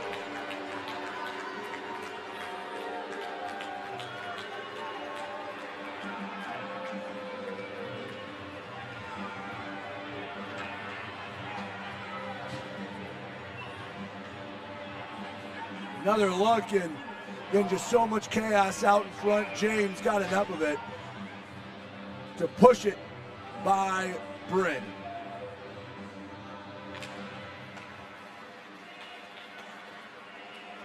Port Huron with the first lead of the contest. Icing will give an offensive zone draw to Motor City. Shots here in the second period haven't been crazy one way or the other. Port Huron has the 6-3 advantage, but outside of one stretcher each side got a great chance. Defense has been the name of the game here tonight.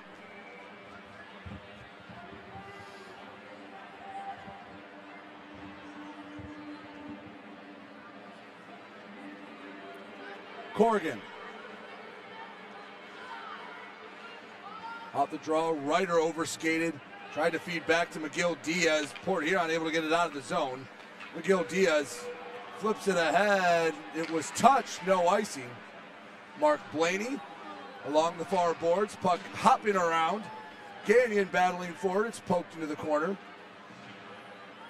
Coming to the near side, McGill Diaz tried to knock it away. 2-on-1 for Port Huron. Bushel poked away from behind by Gagnon. Great back check by Sam Gagnon to neutralize the odd man rush. Chris Corrigan, pass lifted. Gavrilovich looks it into the tape. Horseshoes it around the board. Sneath, fresh off the bench, picks it up. Bottom of the right wing circle. Sneath makes move. Backhand save by Kurdiawa. Oh, he saved it and he didn't even know it.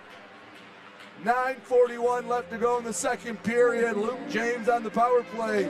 The differentiator here so far. Port Huron has a 2-1 lead. You're watching Motor City Rockers hockey. The good life shouldn't be reserved for the few. The finest cuisine should always be on the menu.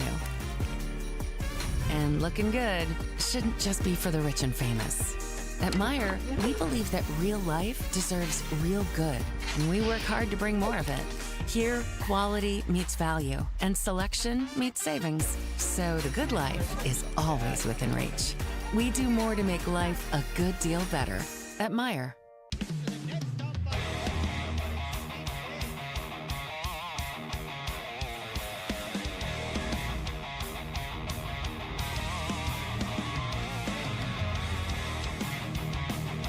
Picked up by front, shot, scores! Numbers line now, shot, scores! Here we go, Snitson, and we got a full line roll! FPHL, full line roll! Hell yeah! 106.7 WLLZ. Detroit's Wheels is classic rock that rocks. Metallica, Guns N' Roses, Aerosmith, AC/DC, Pearl Jam, Ozzy. 106.7 WLLZ. Detroit's Wheels. 9:41 to go in the second period. 2-1 Port Huron leads Motor City. Fans, again, going to remind you, Tuesday, that's April 15th, we will have the play-in game broadcast here for you on the Rockers Media Network. Uh-oh, Ken's getting summoned. Our equipment manager, Ken Falk, is getting summoned. They're going to try and fix something.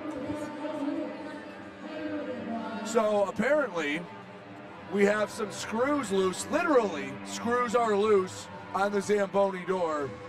So we're going to have to go get the drill. Ken, he is on his way. He's going to have to go fix some screws on that Zamboni door. Now, I've seen a fair bit of delays. I can't say I've ever seen a screw loose delay. All right, here comes Ken with the power drill. Heck of a job. He's jogging across the ice, and we'll see, are we ready to go? Are they going to fix it during play? Everyone very patiently waiting. All right, everyone gets a gold star for patiently waiting. 9:41 to go, second period, 2-1. Port Huron on top, off the draw. Here come the Prowlers on a breakout. Luke James to the right side, chips it ahead. Tyler Fox, he takes a spill into the boards.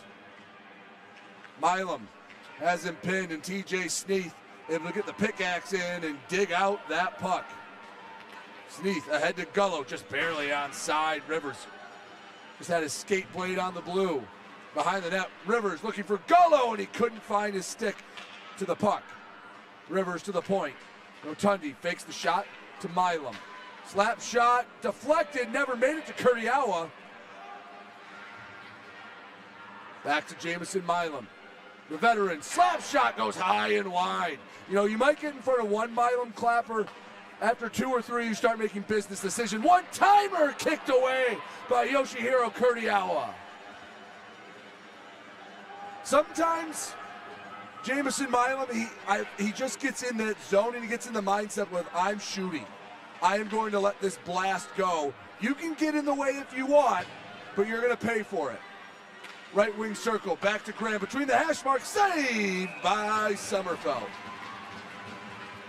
The best comparison I can make with that is in football, when you're playing like a power running back and he just lowers the shoulder into you again and again, by the third, fourth quarter, the safeties and the cornerbacks and the linebackers start making business decisions. I've seen it many times over Coach Milam's tenure where he'll take one slap shot and most of the time everyone will be a good soldier and get in the way. The second or third time you see a little hesitancy, maybe I don't want to get that big old bruise on the rib cage. Another save by Sommerfeld.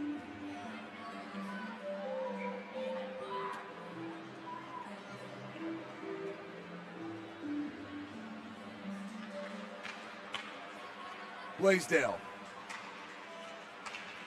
Couldn't control it off the draw, poked Hunter Hall. Found the tape of Cody Oakes. He struggled with it for a moment.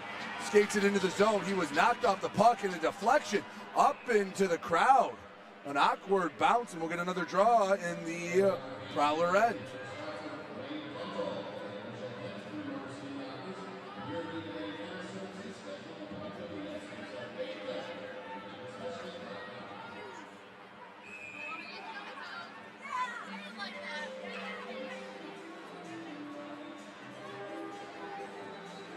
Yoshihiro Kurdiawa told his teammates before this game, likely plans on this being his final pro start. While I wish him well, I wish his final game doesn't go quite to plan. Hunter Hall pinned to the boards, federally. Over to the far side, flips it to neutral ice. Blaisdell backhands it back to Colton. The captain tries to get it out of his own end. Has to reassess. In front of Sommerfeld, finds Blaisdell. It's pinned to the boards by Bobby Price. Blaisdell to Corrigan. Over the Rocker logo to the near side. Colton, very aggressive from the defensive spot. Corrigan back behind the net. Alex Johnson stepped in front of the puck. Federally. center ice and bangs it off the end boards. Sommerfeld leaves it on a tee for Josh Colton. Gavrilovich back to Colton to the near side. That was Ryder that didn't get the tip he wanted. You saw him look towards the heavens. He was a bit upset with that bounce. Corey Checo had his pocket picked by Matt Graham to the near side. Heinzel walks it up, shot lifted up and over Sommerfeld. Chris Corrigan did a nice job interfering with that shot, made the job easy for his netminder. Corrigan lost his twig in the process. So it's 5 on 4.5 right now. Puck down the length of the ice. Here comes Ryder with speed. Brad Ryder shoots, scores! Put it in another gear, Brad Ryder. It's a 2-2 game.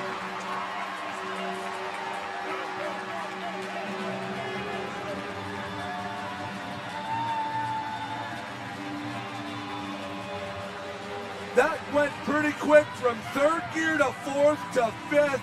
Heck, maybe even a sixth gear. He just outraces Adam Heinzel and through contact ties it up at 2.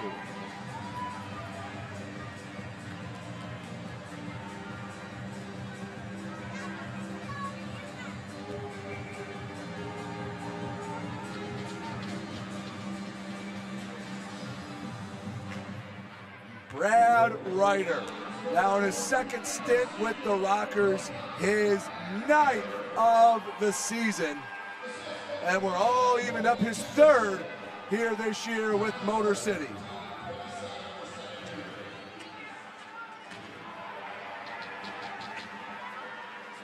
TJ Sneath over center ice, finds Nick Gullo. Shot on net, unable to be handled by Kurdiawa. The left wing circle, Sneath tried to get it down low, but from the ice, Dylan Marty obstructed the path. And been a very physical game. Guys getting on the ice, blocking shots. While in the standings, this game doesn't mean a whole lot, especially for Motor City having to turn around 72 hours later to play the most important game of the year. To pick up a hard-earned win could be a big confidence booster. Price drops it off, shot, scores.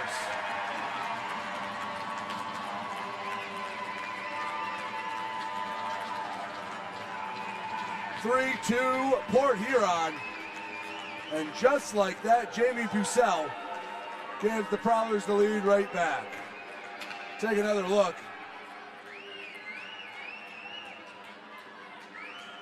Bussell, a beautiful feed. No one really around him. Goes short side to put Port Huron back on top. So the game was tied for all of about 60 seconds.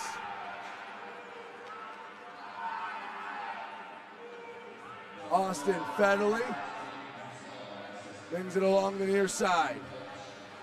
Hall trying to push it back to Oakes. Cody Oakes battling for it. Hops to Brendan Ronan.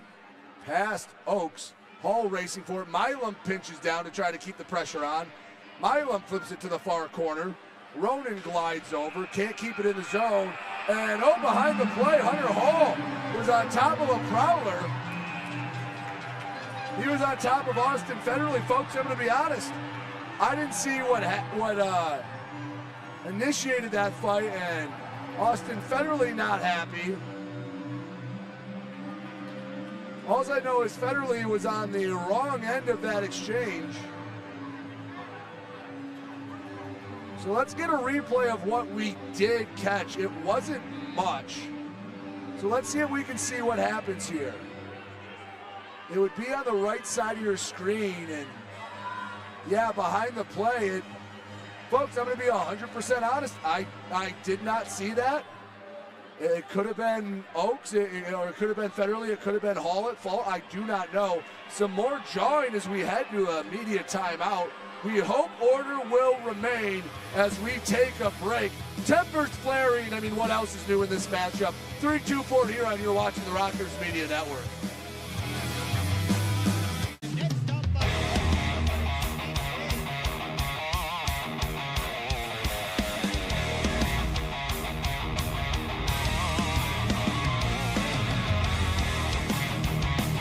Oh, picked up by front, shot, scores! Summers line now, shot scores!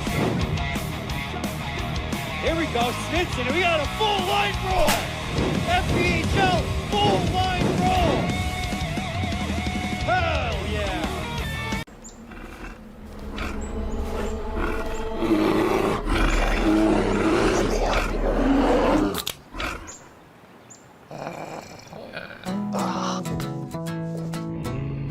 Oh, yeah.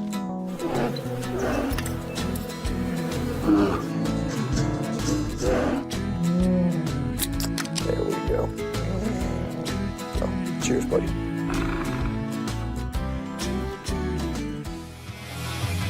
So let's see if we can see anything. Federley is skating to the near side here. Hall is chasing after him. I don't know, maybe that hit there initiated it, but no power play for either side. We have 4-on-4 action for the next minute 50.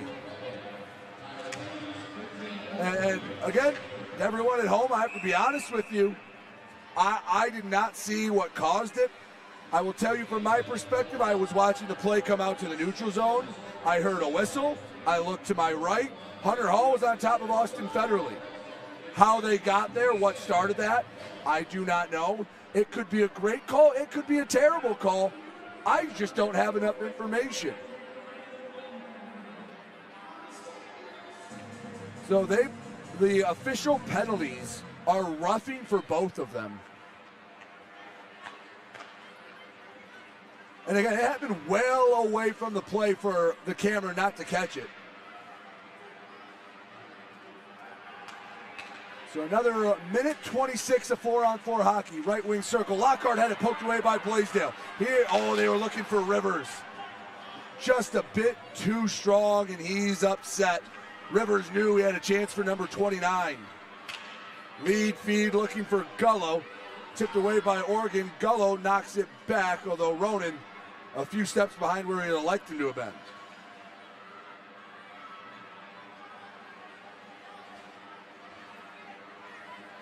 Along the near side boards, Welsh using some speed. On the right wing circle, pass across, shot saved by Sommerfeld. Outstretched right pad, puck still loose, second effort goes wide. Sommerfeld recalibrating in the crease. 43 seconds left to go, a 4-on-4 hockey, 3:37 to go in the second period. 3-2 Port Huron. Ronan, him and the captain, drops it off. Colton puts on the brakes, dumps it in deep. No one in a purple sweater around to bring it down. I think that might have been one of the, used to having 5 guys out there, and the guy that would have went down and crashed and kept it in was in the box. Miguel Diaz looks for Ryder. He has the last one for Motor City. Can't quite use all the speed. A triangle of Prowlers forced the puck away. And with 5 seconds left, Federley and Hall will leave the box. Let's see if the temperatures have cooled or if they've only stewed in the sin bin. And we're going to have a penalty right again. Is this on Port Huron?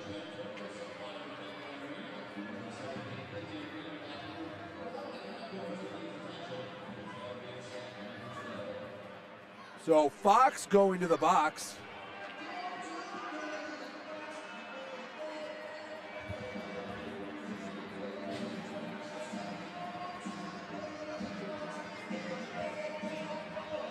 So 2 minutes go up on the board, and it's another Continental Electric Products power play. Proudly made in Michigan, Continental provide power solutions to industry. Continental, a premier partner of the Motor City Rockers. Rockers 0 for 1 tonight. Gullo, back to the point. McGill Diaz, over to Milam. Backhand a bit too tall for Rivers. Puck rings around the boards. McGill Diaz able to keep it in the zone. Erasing Styles was able to force the issue, and down the ice it goes. 20 seconds into the Tyler Fox holding minor. Nick Gullo. Horseshoes around. Rivers battling for it. Slides to the near side. McGill Diaz racing over. Over for Gullo behind the end line to Rivers. Bottom of the left wing circle, the rookie. Backs it up to Milam. One touch. Miguel Diaz shot deflects off the pad in the chest of Kuryawa.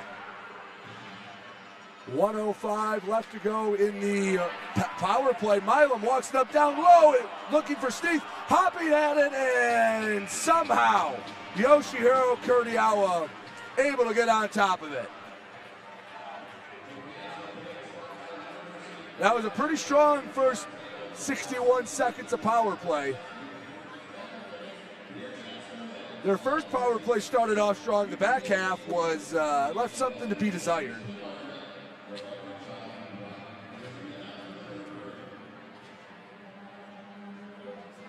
Minute 50 left to go in the second period. Right now, the difference is Jamie Bussell, who broke the tie a minute and 3 seconds after the Rockers evened it up. Back to the point. Colton centers to Blaisdell. Returns to Colton. Slides it ahead. Back down Hunter Hall. Finds Chris Corrigan. Trying to evade the pressure. On the near hash marks. 40 seconds to go in the power play. 90 seconds left to go in the second period. Oh, Hunter Hall was boxed out by the official. Puck sitting in that left wing circle. Ronan slides it to Blaisdell. Short feed. And the hash marks down in the corner. Brings it back to Blaisdell to the point. Blaisdell puts it towards the net. Hit the body of Timothy Organ. And with 10 seconds left to go, it looks like Tyler Fox will be released. Ronan, one final rush between the hash marks. Backhand saved by Kuryawa. A second effort that was not needed. And now the Prowlers are going to go back on the power play. 44 seconds left to go in the second period. 5-on-5 hockey apparently has been outlawed here in Fraser. Here in the back half of the second period is Brendan Ronan. Hopefully we'll take this into the third. Prowlers 1 for 3 on the man advantage.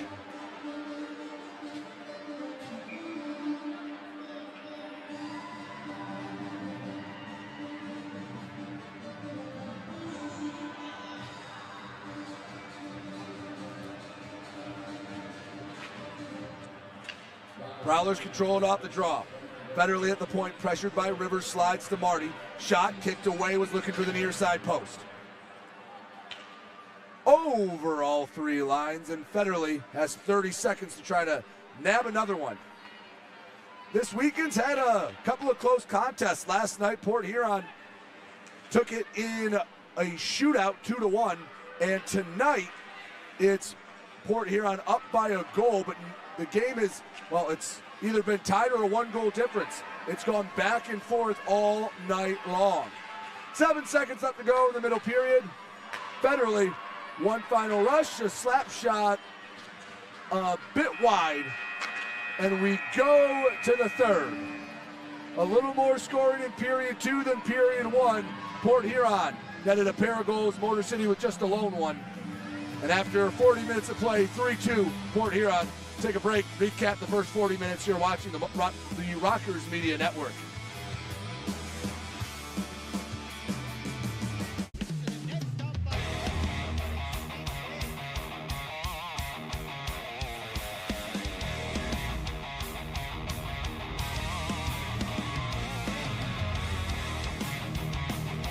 Picked up in front, shot, scores!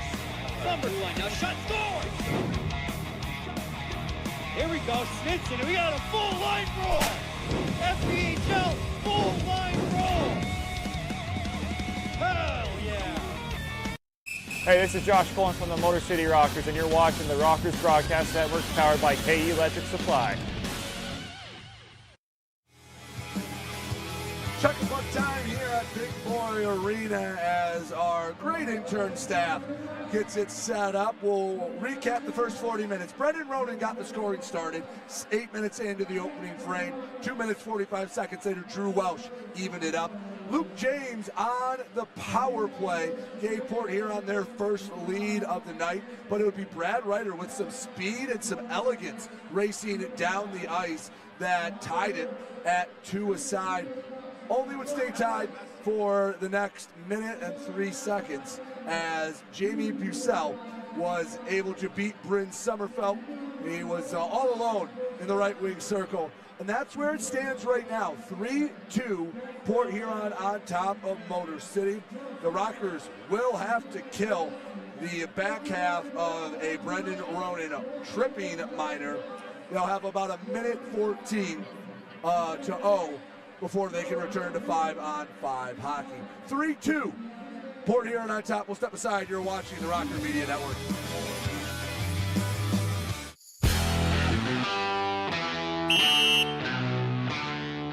Hey, what's up, everybody? It's James Campbell, your Motor City Rockers in-arena host, back again with another 5 minutes in the box. This time, I'm joined by the returning Nick Gullo. Nick, how's it going, man? Oh, it's going well. Excited to be here. Happy to do this, and let's rock here. Yeah, absolutely, man. So, first game back as a Rocker this season.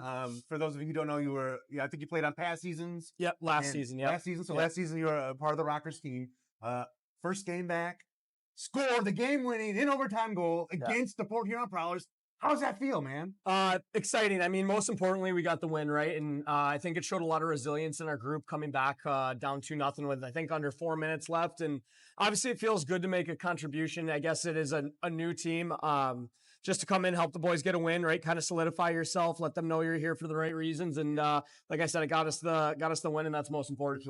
I feel like it's got to feel a little extra special. A, returning to the team, and B, I believe you came from the Dashers, who haven't been doing so hot this season. Yeah. So to actually record a W on the team you're playing for had to absolutely feel good as well. So some of the fans that are new to the Rockers, can you tell me a little bit about your hockey journey? Like, where are you from? How did you get into hockey originally? So I'm from Rochester, New York. And I actually grew up, my uncles were playing hockey, just like recreational, like men's league or whatever. And from what my parents tell me, I was, walking at about 9 months, and then they had me on skates at 1.5 years.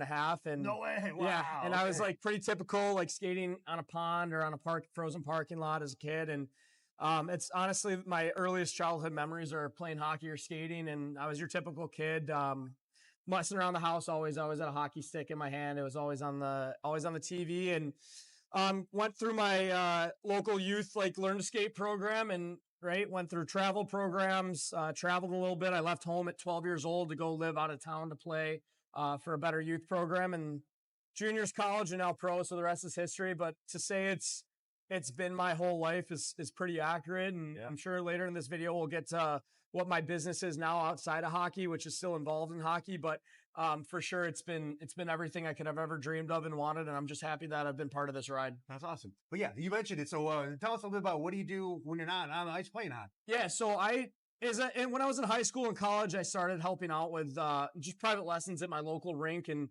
as I've gotten older, I progressed and found that, this is something that I have a knack for, and I really like to do it. So me and one of my best friends, we started our own business this summer called Hire Hockey, for the fans to check that out. Get a plug, hirehockey.net. And basically what it is, it's an online mentorship and video analysis for kids from 8 years old all the way up to Division I or Olympic hockey players. Very cool. Just to go into a little bit about it, we'll clip their games and basically like what coach would do with us. We're going to go over film with them and, kind of help them on the journey their journey that we took, and just spread our tutelage to them. Oh, very cool. Like passing some of the knowledge down to the younger generation. Yep. And then obviously we do on ice stuff with them in the summer too, but while we're away playing our seasons respectively, it's a way to keep in contact and help the next generation of future players. That's awesome. That's awesome. Yep. You can kind of give back and keep the hockey alive in the youth. Because I feel like a lot of times now, like kids are more focused on like video games and being like influencers and stuff like that, and less about like being outside, being active and playing sports. So that's awesome. And what's cool about it too is everyone says hockey's 90% mental and 10% physical. Well, everyone always teaches the on ice or the physical part, right? Where with us at Hire, we've really dove into the mental aspect of it. And and mental conditioning and therapy that goes on with athletes of all different ages, right? You have teenage kids who are going through God knows what with changes, and kids trying to get committed to schools, or maybe they're finding out that their parents want them to play hockey and it's really not for them. So there's so much more to the mental side, and that's kind of what we focused on. So it's really exciting. It's going incredibly well, and I hope everyone comes and checks out the website. Oh, that's awesome. That's very cool. Hobbies, man. What do you do hobby-wise? Obviously, you're playing hockey. You're mentoring, the youth with hockey. What do you do that's not hockey related? I don't know if this really counts. I went to school for exercise science and kinesiology, so I got my strength and conditioning degree. Okay. So I coach as a sport performance or sport specific type gym. So we're working with athletes, again, boys and girls of all different ages, all different levels, all the way up to Olympic athletes. So I do that a lot. I guess that's somewhat related to hockey. But other than that, I like to hike a lot and kind of just go walking, like not anything like mountain peaks, but just walking through trails and stuff like that. Cool. You like the outdoors, that type of stuff. That's funny because Rico Gonzalez, we sat down and talked, hiking was one of the things that he enjoyed doing as well. Yeah. What's the coolest place you've hiked? Coolest place I've hiked? There's like some wildlife refuge in western or more central New York. It's called Montezuma, and it's pretty cool. It's just like a big marshland, but there's some forest to it, and you can see and I'm kind of nerd out with this stuff. You can see like over 100 to 200 different species of like birds and animals in this wildlife refuge. Are you a bird guy? A little bit, yeah. So my mom worked. Never would have thought. A bird guy right here. We got gardeners, we got bird guys, you got it all. My mom worked at the lab of ornithology for Cornell. So for those of you who don't know, the ornithology is the study of birds. So that's what I would assume. I didn't know that for sure, but so her job was basically to monitor certain species of birds that might be common or foreign, and just kind of study their behaviors and stuff. And she was doing that when I was a teenager. So whether I was reluctant or not, she dragged me out on trails with the big binoculars and telescopes, and I kind of found that was kind of cool. And I don't nerd out too much on it, but I know a little bit more than your common person. So it's kind of cool. Do you have a favorite bird species you'd have to share? No, nothing crazy. No? Nothing. Okay. No, a duck. Definitely a duck. Just a duck. Yeah, okay, for sure. Just a plain mallard duck are my favorite. Mallard ducks. I want to own a duck, so if anyone's selling a duck, contact me. I'll buy your duck. Really? So my girlfriend and I would love it. It'd be fantastic. I have a friend who has 2 ducks as a pet. Let us know. We're looking to house a duck. So that's very cool. But, yeah. I'll put some feelers out for you. See what we got out there. So being from New York, who do you root for in terms of like pro sports, football, hockey? Do you have some favorite teams? Well, this is very soft subject right now. I'm a diehard Bills fan. So I mean, look at all you Chiefs fans out there. We know you're cheating, right? We know that. You can agree to it. The NFL's rigged. Everybody knows that. The NFL is rigged. Yeah. No, that one hurt. We're still mourning, so please give us our space and time. But diehard Bills fan, I have jumped through a couple tables before. I'm okay. Oh, you're part of the Bills Mafia right here. Bills Mafia right here. Yeah, one of them. Quiet guy off the ice, but sometimes I get a little wild there. Hockey's weird. So I grew up a Sabres fan, but now I know so many players who play that I grew up training with or whatever that are in the NHL that I'm personally friends with. I'm more a fan of them. So you're more of a fan of players specifically. Correct, right? I want my friends to do personally well. So if they're on X team, like, yes, I want that team to do well. I think deep down, sure, I'm still a Sabres fan. But so you pick favorites, like if you have 2 friends that are playing on opposite teams going against each other. Well, you flip a coin, we'll see who can get me the coolest stuff after. Well, perfect. Right? You got to go your perks, and then actually my family and myself are diehard Yankees fans. Like ask any of the guys in the room, I'm a diehard Yankees fan. Everybody knows it. That kind of hurts me a little bit. Does that sting you a little bit? A little bit. Detroit Tigers, the whole team. So. I went to a Tigers game last year on my tour of duty here. So that was pretty cool. Did you enjoy it, I hope? I did. It was cool. We went opening day, actually. Oh, that's a good one to go to. It was really cool. Like that whole little block downtown. As long as it's not freezing cold. No. Was it the year that was like No. It was legitimately like 80 degrees last year. Oh, nice. It was like almost too hot. So. Nice. But it was cool, It's never too hot. Still trying to get go to the LCA to see the Wings play, so I'll make sure to do that. Absolutely, have to get you down there. Yeah, for sure. Nick, anything else you want to add? Anything you want to say other than check out? Yeah, check out Higher Hockey. We'd love to work with you guys and stuff, and also just keep coming out and supporting the boys. Friday night was awesome, having that crowd and being able to get a win. And whether you guys believe it or not, the crowd does make a big difference to us. So keep coming out, keep supporting. We'll keep climbing the ladder here to make that playoff push late in the season. Awesome. Nick, thanks so much. I appreciate you taking the time. Thank you. Appreciate it. Yeah, no problem, man. Thank Good you, luck guys. the rest of the season. Thank you. And we'll send things back over to the broadcast booth powered by KE Electric Supply. Check it out.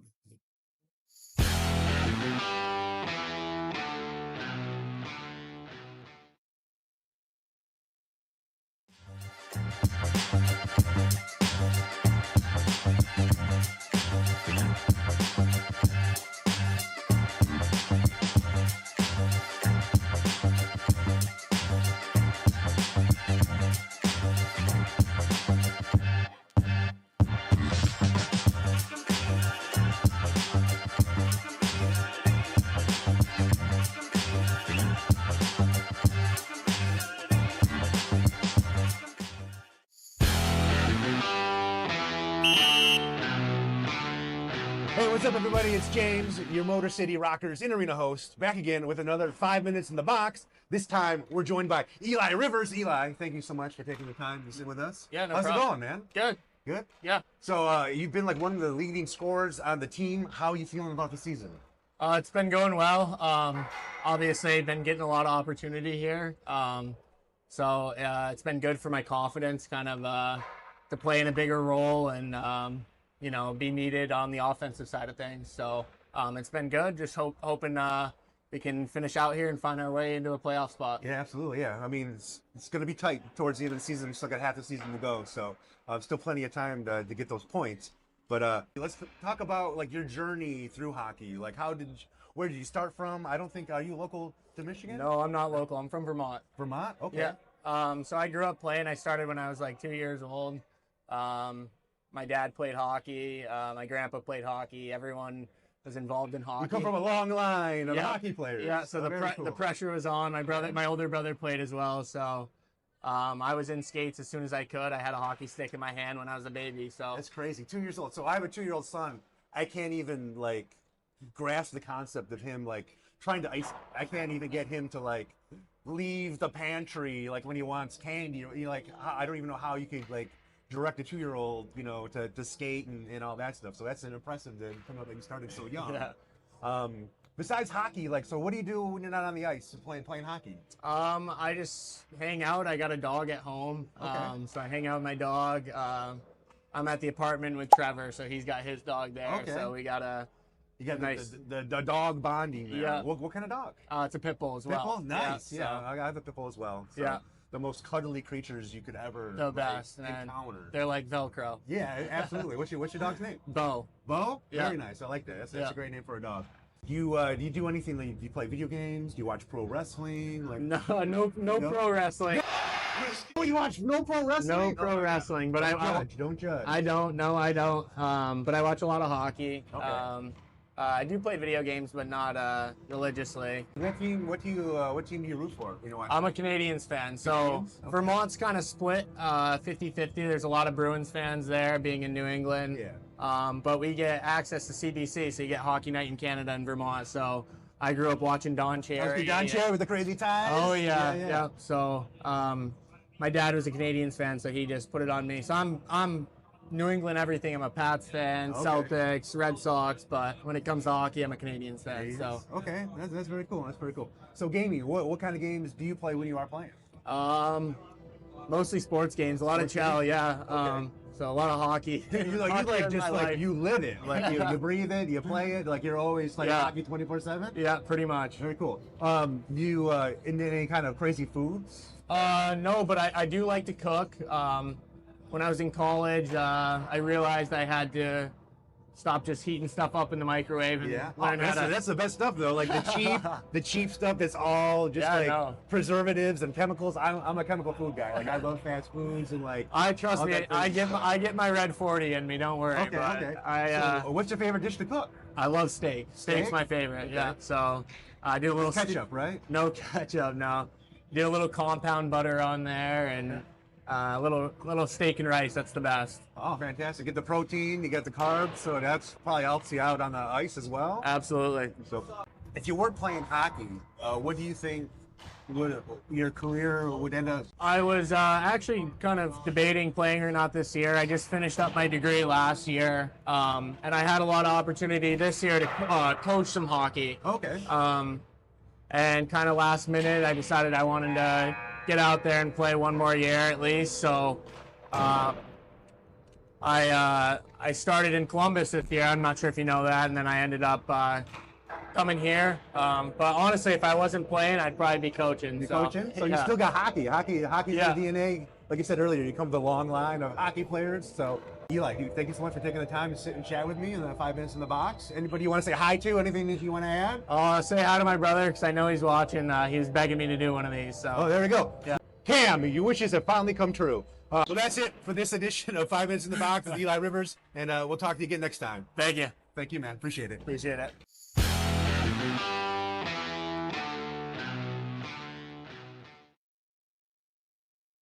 How did Culligan become the worldwide leader in water treatment? 88 years of experience, 46% energy savings, 100% satisfaction guarantee, or our network of more than 600 local water experts? Score big with Culligan Water.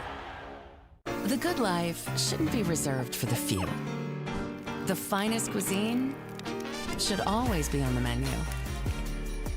And looking good shouldn't just be for the rich and famous. At Meijer, we believe that real life deserves real good, and we work hard to bring more of it. Here, quality meets value, and selection meets savings. So the good life is always within reach. We do more to make life a good deal better at Meijer. Hey, band members, follow the Motor City Rockers on social media. On Facebook, X, and YouTube at Rockers Hockey. On Instagram and TikTok, find them at Motor City Rockers.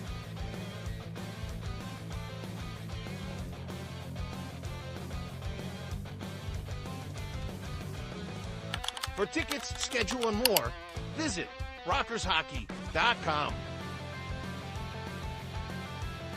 Rock on! Tonight's third period is brought to you by RJ's Construction Services. Head to RJ's Construction Services on Facebook or call them at 248-974-2640 for all things construction services, a proud partner of the Motor City Rockers. 3-2 Port Huron here in the third. Final game of the regular season. Again, we will have the Watertown play-in game on Tuesday. So it'll be Tuesday, 7:30 puck drop. Make sure to tune into the Rockers Media Network. We will have that for you live and hopefully celebrating a Prowlers win. Hopefully celebrating a second straight Prowlers win. 3-2 Port Huron, a minute 16, a penalty left to kill for Motor City.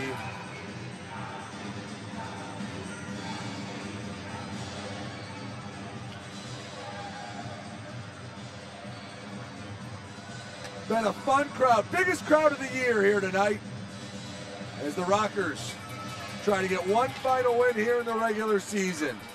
Good start to the period as Rotundi shovels it back to neutral ice.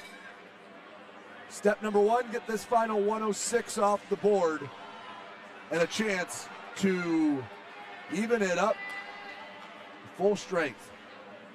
Welsh around the boards, Lockhart brings it into the stick to the near side. Welsh walks up, forehand, shot, kicked away. Sommerfeld, you do not have the puck. It's over in the corner.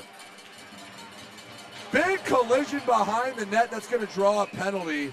And I believe Motor City's going to go down another man, a high stick. Ryan Rotundi, his second penalty of the game. Let's take a look again at this penalty. As Ryan Rotundi, as he delivers the hit, yeah, the stick comes up high. You're responsible for your stick, and that time Ryan Rotundi a bit irresponsible with it.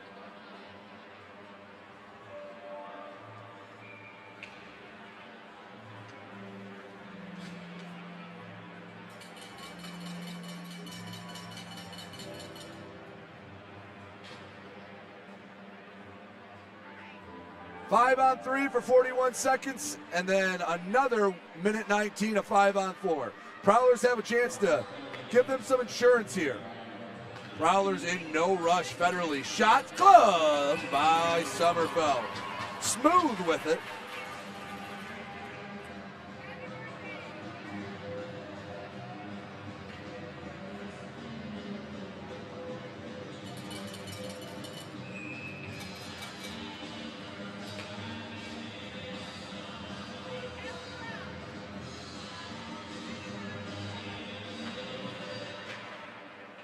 Off the draw, comes to Austin Federally. The right wing corner. Price, give and go in. Gullo broke up the pass. 15 seconds till we at least get one man out of the box. That's Brendan Ronan. Federally, top of the circles. Stick handles. Down low, tip scores. 4-2 Port Huron, unfortunately for Motor City. If they were able to get 6 more seconds off the board, it would be back to 5-on-5, but instead, a $1.25, a Ryan Rotundi penalty to kill. And right now, they're down there. You just see Price all by himself and an easy tip-in.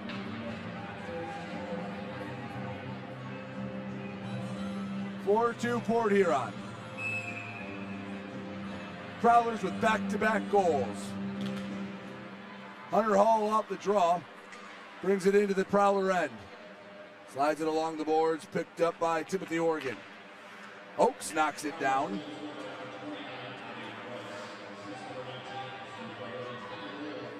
Organ behind his own net.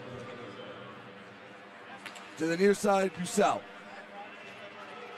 On the left side, shot, save, Sommerfeld rebound out in front, and Bryn sprawls out on top of the puck. This does not bode well for Motor City. Last time Motor City was able to score 4 goals against Port Huron actually was the second to last meeting, but that was the only time that's happened, and that was also a game that at one point was 7-2.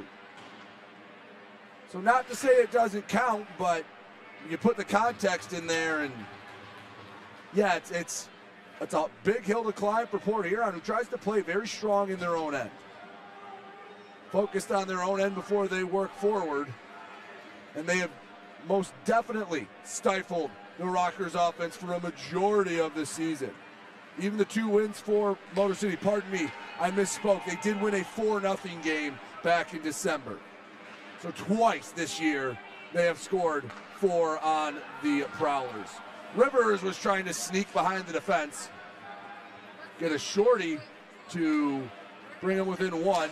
Matt Graham backhands, left side Marty. Can't get anything on it, and Josh Colton will clear it. So the second penalty is killed Ryan Rotundi out of the box. But after all is said and done, the Rockers down an extra goal, 4-2 Port Huron.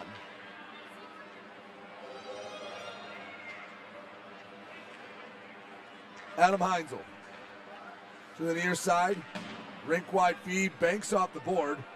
Nick McGill-Diaz to the near side, Timur Gavrilovich looking for Corey Checo. Poking and prodding, looking for the puck. Nick McGill-Diaz slides for Gavrilovich, off the bounce. Along the near side boards. Corrigan finds Ryder. Back to the point, McGill-Diaz on the backhand. Can't find Corey Checo, and Port Huron guides it out of their own end and into the Motor City zone. Shot knocked away by Sommerfeld. 16:24 left to go in the third, 4-2. Port Huron on top of Motor City.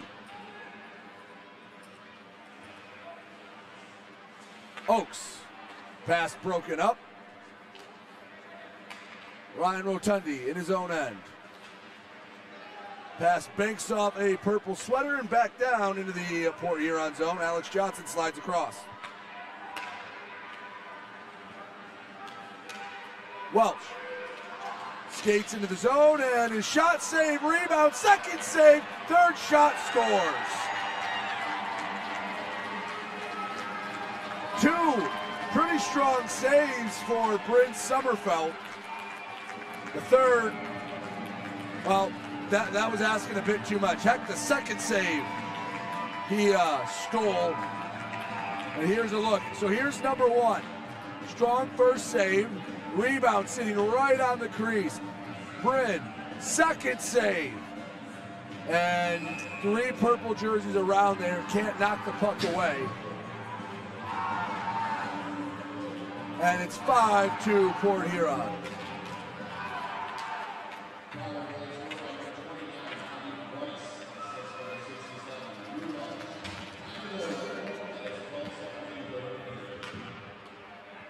Up to the near side.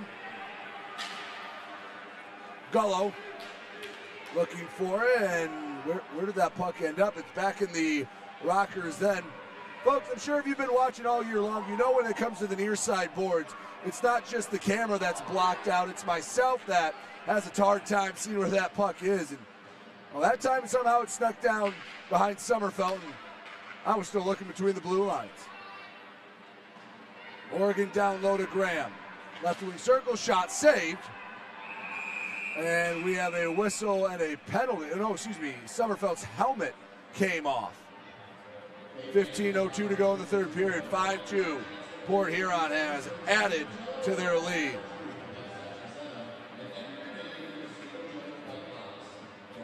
Shots are heavily in favor of Port Huron now. Here in the third, 7-0 Prowlers for a game total of 29-15.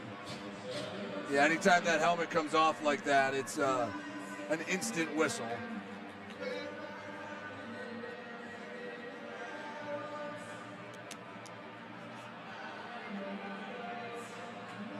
Sommerfeld taking a moment to adjust the helmet.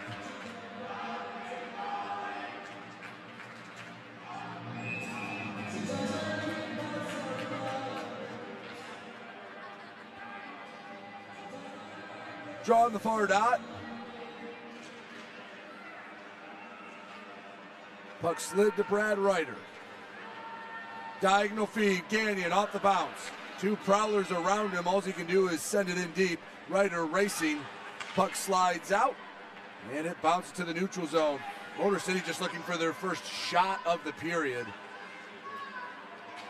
The first 40 were fairly competitive, but a couple of penalties have given Port Huron the 3-2 lead, and for whatever reason against Port Huron, more than any other team, when the momentum starts to go the other way, it is a cascading, just waterfall of momentum that Port Huron seems to get every bounce. They make every play. They play with a heck of a lot of confidence, and once there's a small crack, it feels like it becomes just this onslaught that Port Huron, especially in the latter half of the season, is able to secure wins and pull away late. Under 14 minutes to go in the third, 3-goal game. Josh Colton leaves it back. Ahead on the near side, Hall, no, back into the zone to McGill Diaz. Backhands to Hall. And a hit behind the play. James slow to get up. Austin Federley in his own end. Austin Federley taking his time. We have a delayed penalty against Motor City.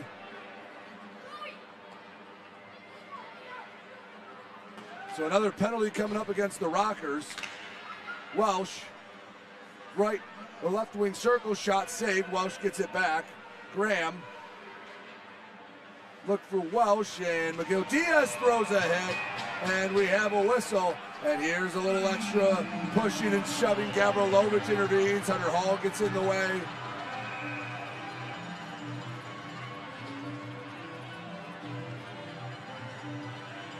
So Port Huron going on the power play. Let's see who they take to the sin bin. I have a feeling it's Cody Oakes.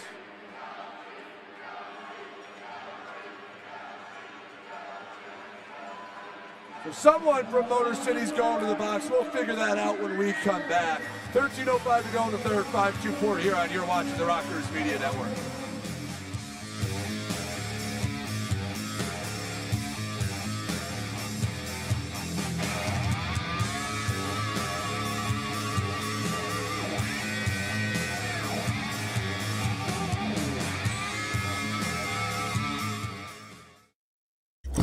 Who is Culligan? We're local water mastery, efficiency, delivery, technology, trustworthy. Culligan, here for every water worry since 1936.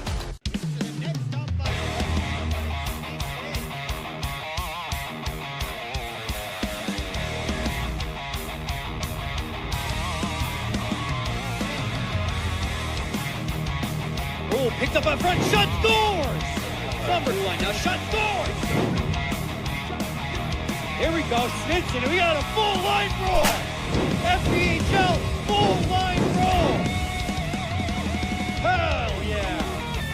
How did Culligan become the worldwide leader in water treatment? 88 years of experience, 46% energy savings, 100% satisfaction guarantee, or our network of more than 600 local water experts? Score big with Culligan Water. Big crowd here at Big Boy Arena. Largest crowd of the season. 2,074 rather. Here to send the Rockers off to the postseason. Unfortunately for them, Port Huron still up 5-2. Back on the power play, Brad Ryder, 2 for slashing. Welsh. Pass had a little too much steam on it. Steve picks it up. Him and Rivers, 2-on-1. Over to Eli, and he hops over the stick. Would have had a chance to at least get one back. Eli Rivers has been a huge bright spot for the Rockers this year. The rookie, 28 goals on the season. The only other player in the 3 years of the Motor City Rockers to ever pass 28 goals, Scott Koash. In his 2 seasons, he had 40 in the 22-23 season and 28 last year. An offsides call. And I'll remind you that it is brought to you by Great Clips. You can find them in the Mire across from Big Boy, Roseville, and Warren. And that Great Clips is the official hair cutter of your Motor City Rockers.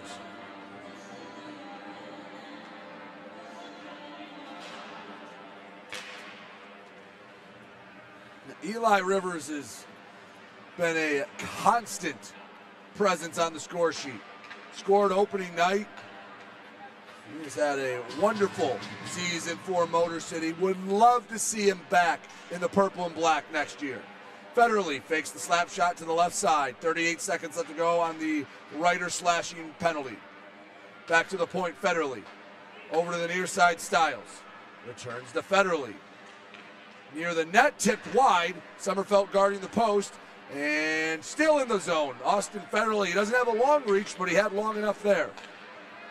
Federally. Far corner. One-timer and didn't get all of it. Oh, an errant clear attempt. Banked over the stick of Styles. Back down low, 10 seconds till Ryder's a free man. Marty back to Federally. Shot lifted up and over the crossbar. Sitting in the crease, backhand save to the near side, and here comes Brad Ryder. Picks it up straight out of the box. Racing down the left side, tried to drop it back to Gullo. He just didn't have the lane. Styles shot saved by Sommerfeld.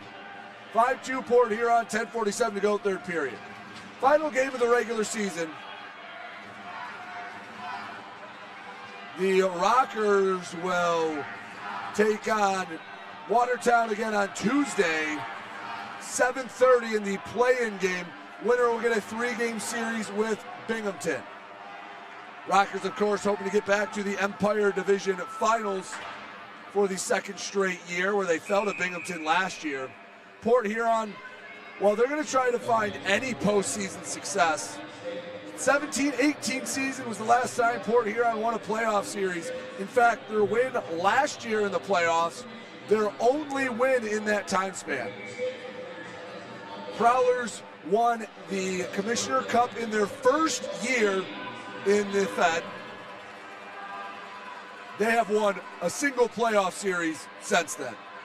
That was the semifinal round against Danville in the 17-18 season before they lost to Watertown in the Commissioner Cup.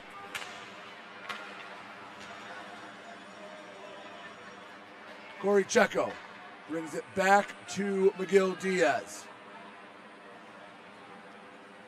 Up in the middle of the ice, McGill Diaz slides it on net, stick to side. Checo on the far boards. Back to Nick McGill Diaz. Shot goes up and into the netting. 5-2 Port Huron. 9:48 left to go in the regular season. You're watching Rockers Media Network.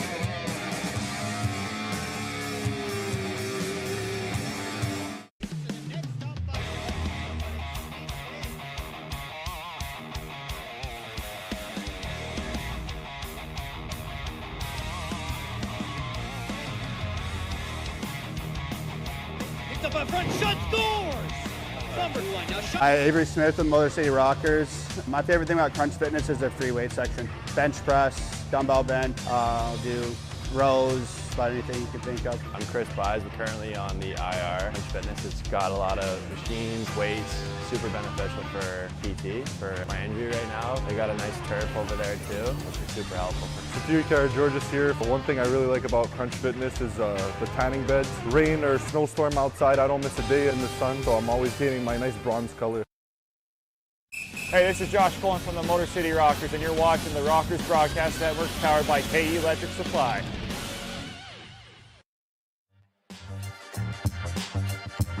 Fans, we'd like to extend a thank you to our producers at Park Avenue Productions. The reason why the broadcast has improved the way it has from the first 2 years to this year is in no small part thanks to Christian Jackson and Park Avenue Productions. And folks, if you need something like this produced, you can reach out to Christian Jackson. Anything in the spring and summer, does live sports. Again, you see what he's done all year long. And the improvements, not just from day one compared to last year, but from day one to now, it has been a tenfold improvement. And we hope to keep that going, keep taking another step forward. 5-2, Port Huron leads Motor City.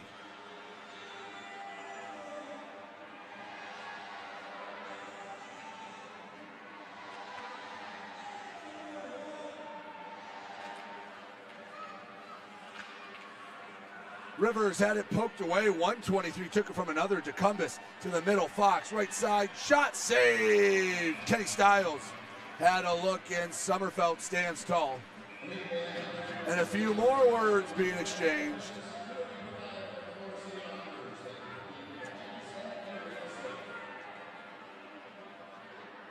Fan appreciation night here at Big Boy Arena, and yeah, we really appreciate all the fans that have stuck through all season long. It has not been a traditional season by any means. There have been many ups and many downs.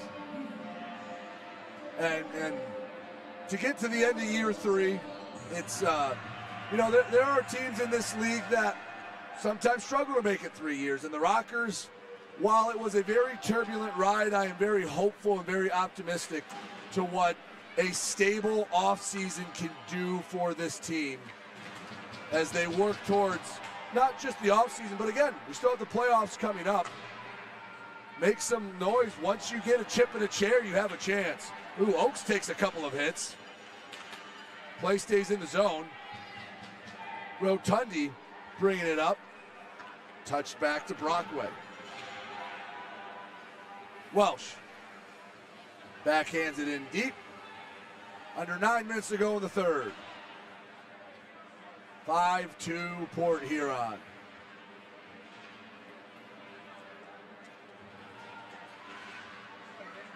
Colton tries to knock the puck loose. Rotundi had it right in front of his netminder. Colton off the skate of Hall. Big power forward, banks it in. Gagnon banks it along the end boards. Austin Federley has it. Slides to the middle. Heinzel works ahead. Off the skate of Blaisdell. Back down the ice it goes. Blaisdell collects.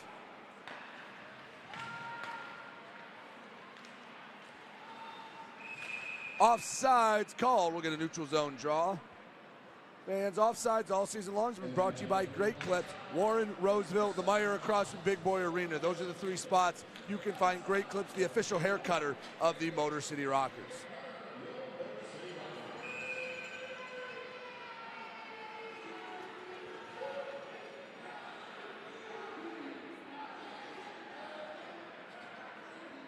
Sneath to take the draw. Clean win. Blaisdell the first one there. Gives it back to Sneath. Working out of his own end. TJ was looking for Rivers. Working around Oregon. Rivers behind the net. And Oregon got in the way of what I believe was a backhand pass trying to go on the far side of the post. But opportunities here in the back half of the game is too few and far between for Motor City, in no small part due to some of the penalties Motor City has taken.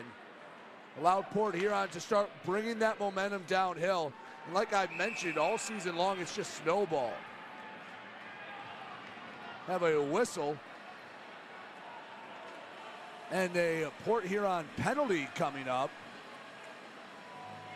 Adam Heinzel, no, who's going to the box? Matt Graham.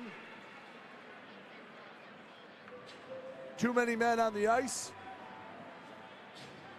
I feel like that's fair. If the coach is also a player and you get a bench minor, I feel like the coach should have to serve that.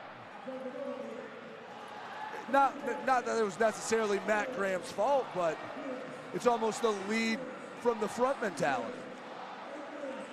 I mean, it's not too often you get a coach player. So now as we go on the Continental Electric Products Power Play, proudly made in Michigan, Continental, a premier partner of the Motor City Rockers.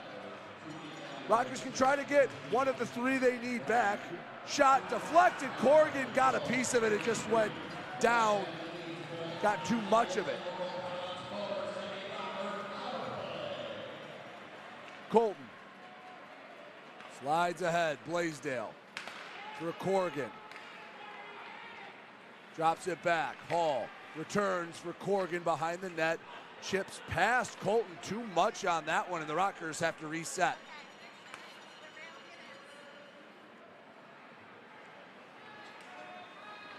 Colton to McGill Diaz. Back behind the net. Nick working his way between the blue lines. McGill Diaz to Gullo.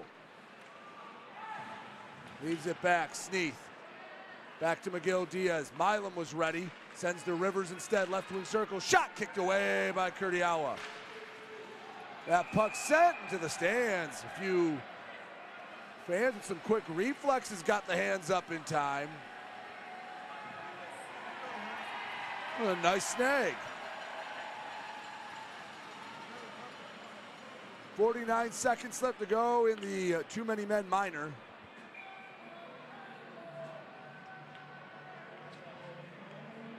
Rockers trailing by 3. Can't come back from 3 if you don't get one, and this power play a huge chance to at least get one back.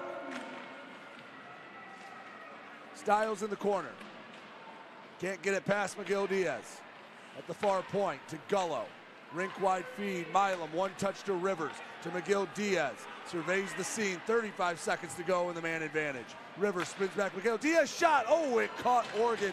He's going to feel that tomorrow. Rivers keeps it within the Rockers' possession. Milam pushed off the puck. Oregon to the far side. He had it swiped away. The veteran Milam on his horse. He boxes out Bucell. 17 seconds left to go in the Rockers' man advantage. And an errant feed from Jamison Milam will allow the final few seconds to tick away. Sneath had his pocket picked. 5:21 to go in the third. Back to 5-on-5 hockey. 2 chances. Sommerfeld, did he get on top of it? Yes, he did in time. Or no, he lost sight of it. Tyler Fox thought he scored. Let's take another look. He started celebrating. I can't see the puck. Maybe if we get one more look at it. All right, let's go back to when we can last see it. You see Fox starting to celebrate. Sommerfeld's pretty close to the end line. Fox is celebrating, and I think they're going to take a look at it. So we won't be able to show you the replay at home, but they have a top-down view of the net.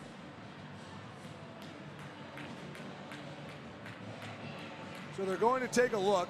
They're going to bring an iPad over. Again, there's only one angle, so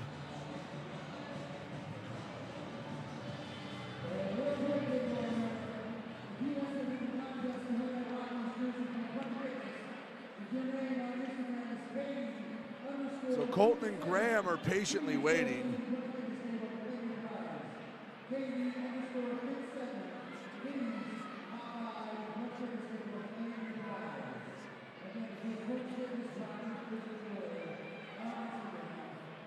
So, again, there's one view that they'll get. It's top down. I wish we could bring it to you, but it is a separate system. It's not going to be like the NHL when they send it to Toronto and there's 500 different camera angles to look at. So that is at least the one good thing is these reviews shouldn't take long. It's, do we have a view, do we not? On the broadcast end, you just can't see the puck. It might have been in the net, it might not have been. I don't know. And I know my job is to know and be a little more authoritative with this, but I don't know.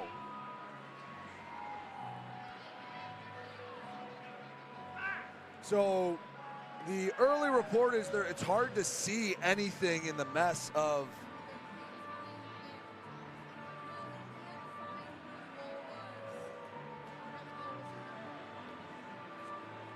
so they're trying to actually find the actual goal, the goal, non-goal.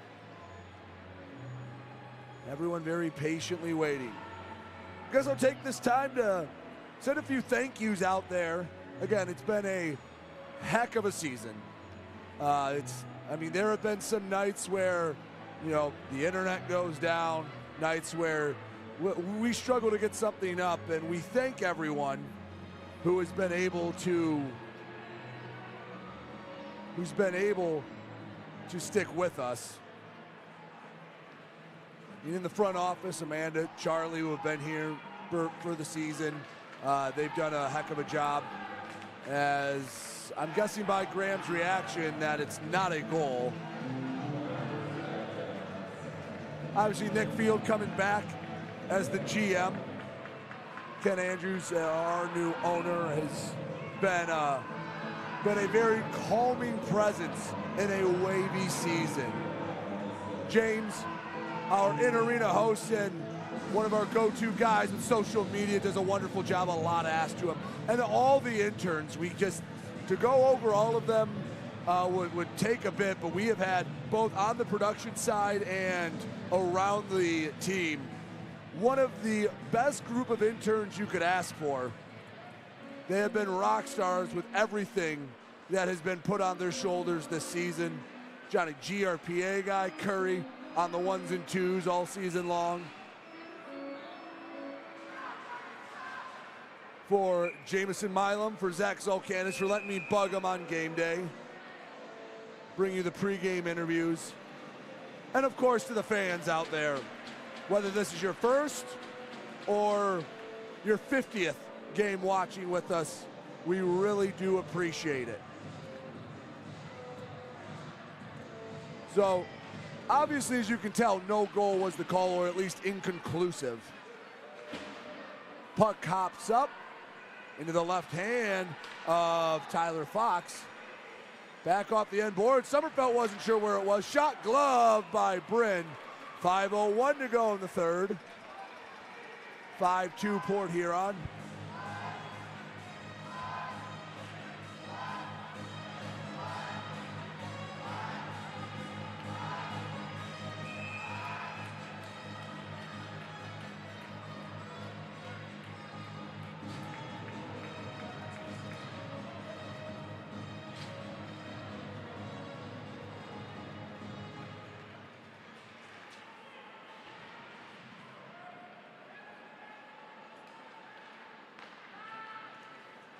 Out of their own end, Josh Colton. Sauce pass with some steam behind it. Ends up with Eli Rivers.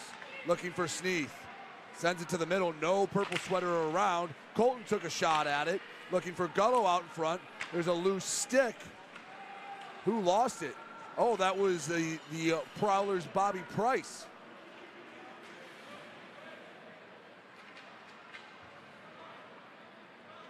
Sommerfeld leaves it behind. Nick McGill-Diaz. Over to the right side, Sneath. Oh, that stick broke. That's why Price had to leave it. Rivers, pestered by Stiles, leaves off. Here's Ronan. Over center ice. He scored the first goal tonight for Motor City. In close, Ronan shot, saved by Kurdiawa back along the end boards. Styles, far side boards, rubbed off the puck to Cody Oakes. Pass goes between two Rockers to a Prowler stick. Down the ice, Gavrilovich leaves for McGill Diaz. Backhands to Hall. Hunter Hall on net, Kurdiawa. He will let it go. Oregon keeps the play going. 3.5 minutes to go in the third period. 5-2 Port Huron. Rotundi behind his own net. Rink wide feed, broken up. Fox gets the steal. Poked away and to the end boards, Rotundi. And try again to get it out of the zone. Off the bench, here comes Price. Shot rings off the glass hard and will go all the way back down to the Port Huron zone.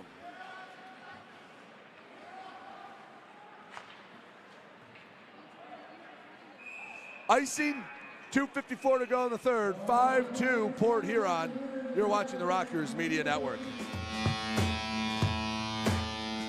How did Culligan become the worldwide leader in water treatment? 88 years of experience, 46% energy savings, 100% satisfaction guarantee, or our network of more than 600 local water experts? Score big with Culligan Water. The good life shouldn't be reserved for the few. The finest cuisine should always be on the menu. And looking good shouldn't just be for the rich and famous. At Meijer, we believe that real life deserves real good, and we work hard to bring more of it. Here, quality meets value, and selection meets savings. So the good life is always within reach. We do more to make life a good deal better at Meijer. Hey, band members, follow the Motor City Rockers on social media. On Facebook, X, and YouTube at Rockers Hockey. On Instagram and TikTok, find them at Motor City Rockers.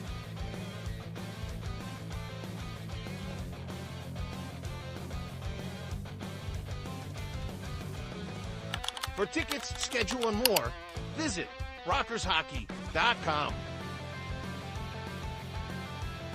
Rock on! Folks, pardon me, I'm going to take a few seconds and be a little selfish. Send out a big happy birthday to one of my good friends out there, the one we affectionately refer to as Sneaky Peanuts, 30 years old, and he decided to spend it here at Big Boy Arena. What a better spot to spend it. He's had a good time. He has enjoyed it tonight. Colton shot gloved by Kurdiawa. 2:49 left to go in this one, and it's all but really decided. Now the goal don't affect your playoff availability. Rockers took one on the chin. Have a quick turnaround. The linesman was going to redo the draw, and I think if the score was 2-2 instead of 5-2, he would have blown the whistle. Everyone was moving a little early on that one. Prowlers behind their own net. Alex Johnson taking his time. To the near side, Austin Federer. Blaisdell. Back to Colton, finds Ryder. Sam Gagnon to Blaisdell, walks it up. Blaisdell shot too strong over the crossbar. Gagnon races back for it. Colton back behind the net. Rivers down the near side. Rivers goes down, gets back up. Blaisdell pokes it deep. Squirts out on the far side. 95 seconds to go in this one. Prowlers with a flurry of goals early in the third. Been the difference.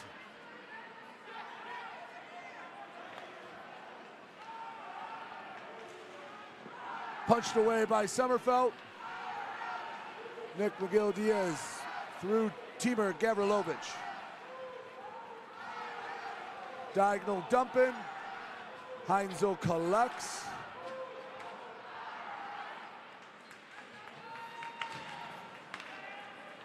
Graham on the left side, gives it in close. Welsh had it knocked away. Hall brings it along the near side boards.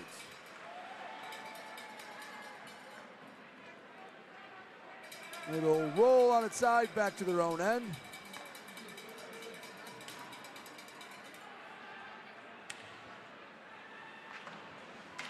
Ronan to the near side. Hall, he takes a hit from Graham, and Graham will get a penalty with 28 seconds left. I think they'll get him for an elbow.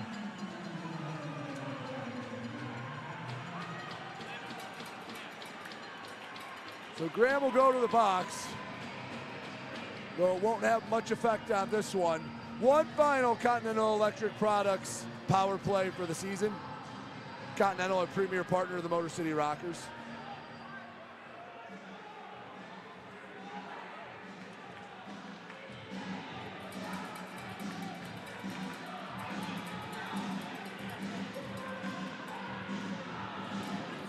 So the Rockers can make this game a little more aesthetically pleasing, but 3 goals in 28 seconds would be otherworldly.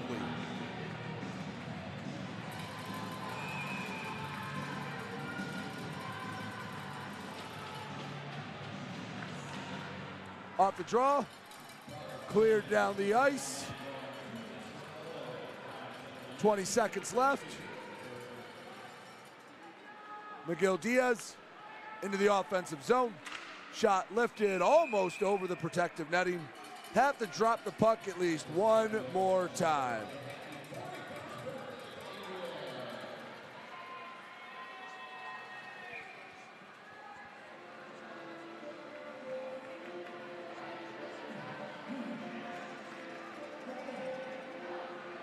Sneath off the draw to Miguel Diaz.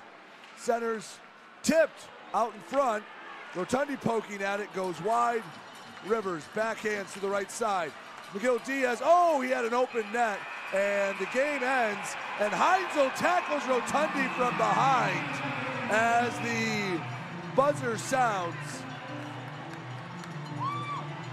So the frustrations finally boil over, and I think everyone will keep cooler heads from prevailing, although Heinzel and Rotundi are still going at it. So they separate Heinzel. Just got to focus on winning that first playoff series in 8 years. Your final score, Port Huron 5, Motor City 2. We'll recap when we come back here on the Rockers Media Network.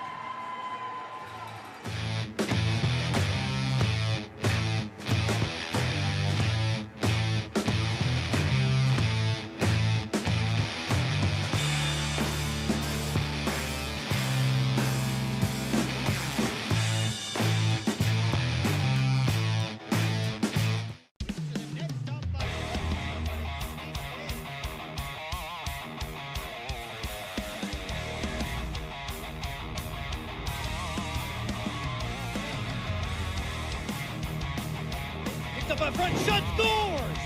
Cumberland now, shot scores! Here we go, Snitson, we got a full line roll! FPHL, full line roll! Hell yeah! Back here on the Rockers Media Network, 5-2. The Rockers take one final lap. Hopefully not the final game here at Big Boy Arena this season. With the Rockers saluting a crowd of over 2,000 here in the finale. 5-2, Port Huron on top of Motor City as the Prowlers claim the final matchup of the Battle of I-94. Real quick recap the scoring before we send it home. Brendan Ronan actually got it started 8 minutes into the first, but then Drew Welsh answered. It was 1-1 after one. Luke James on the power play made it 2-1 Port Huron.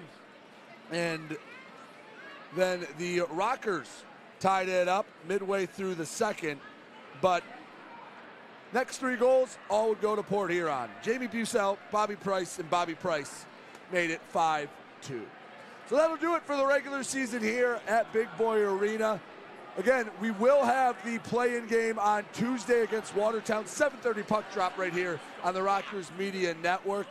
But again, thank you all for watching all season long. We appreciate it. The support does not go unnoticed. We will continue to try and grow and make the product better each and every game. At least one more game guaranteed, but that'll do it for the regular season. Your Rockers fall 5-2 to the Port Huron Prowlers. I'm Brady Beaton, the voice of Rocker Hockey. Thank you so much for joining us all regular season long. We'll talk to you on Tuesday.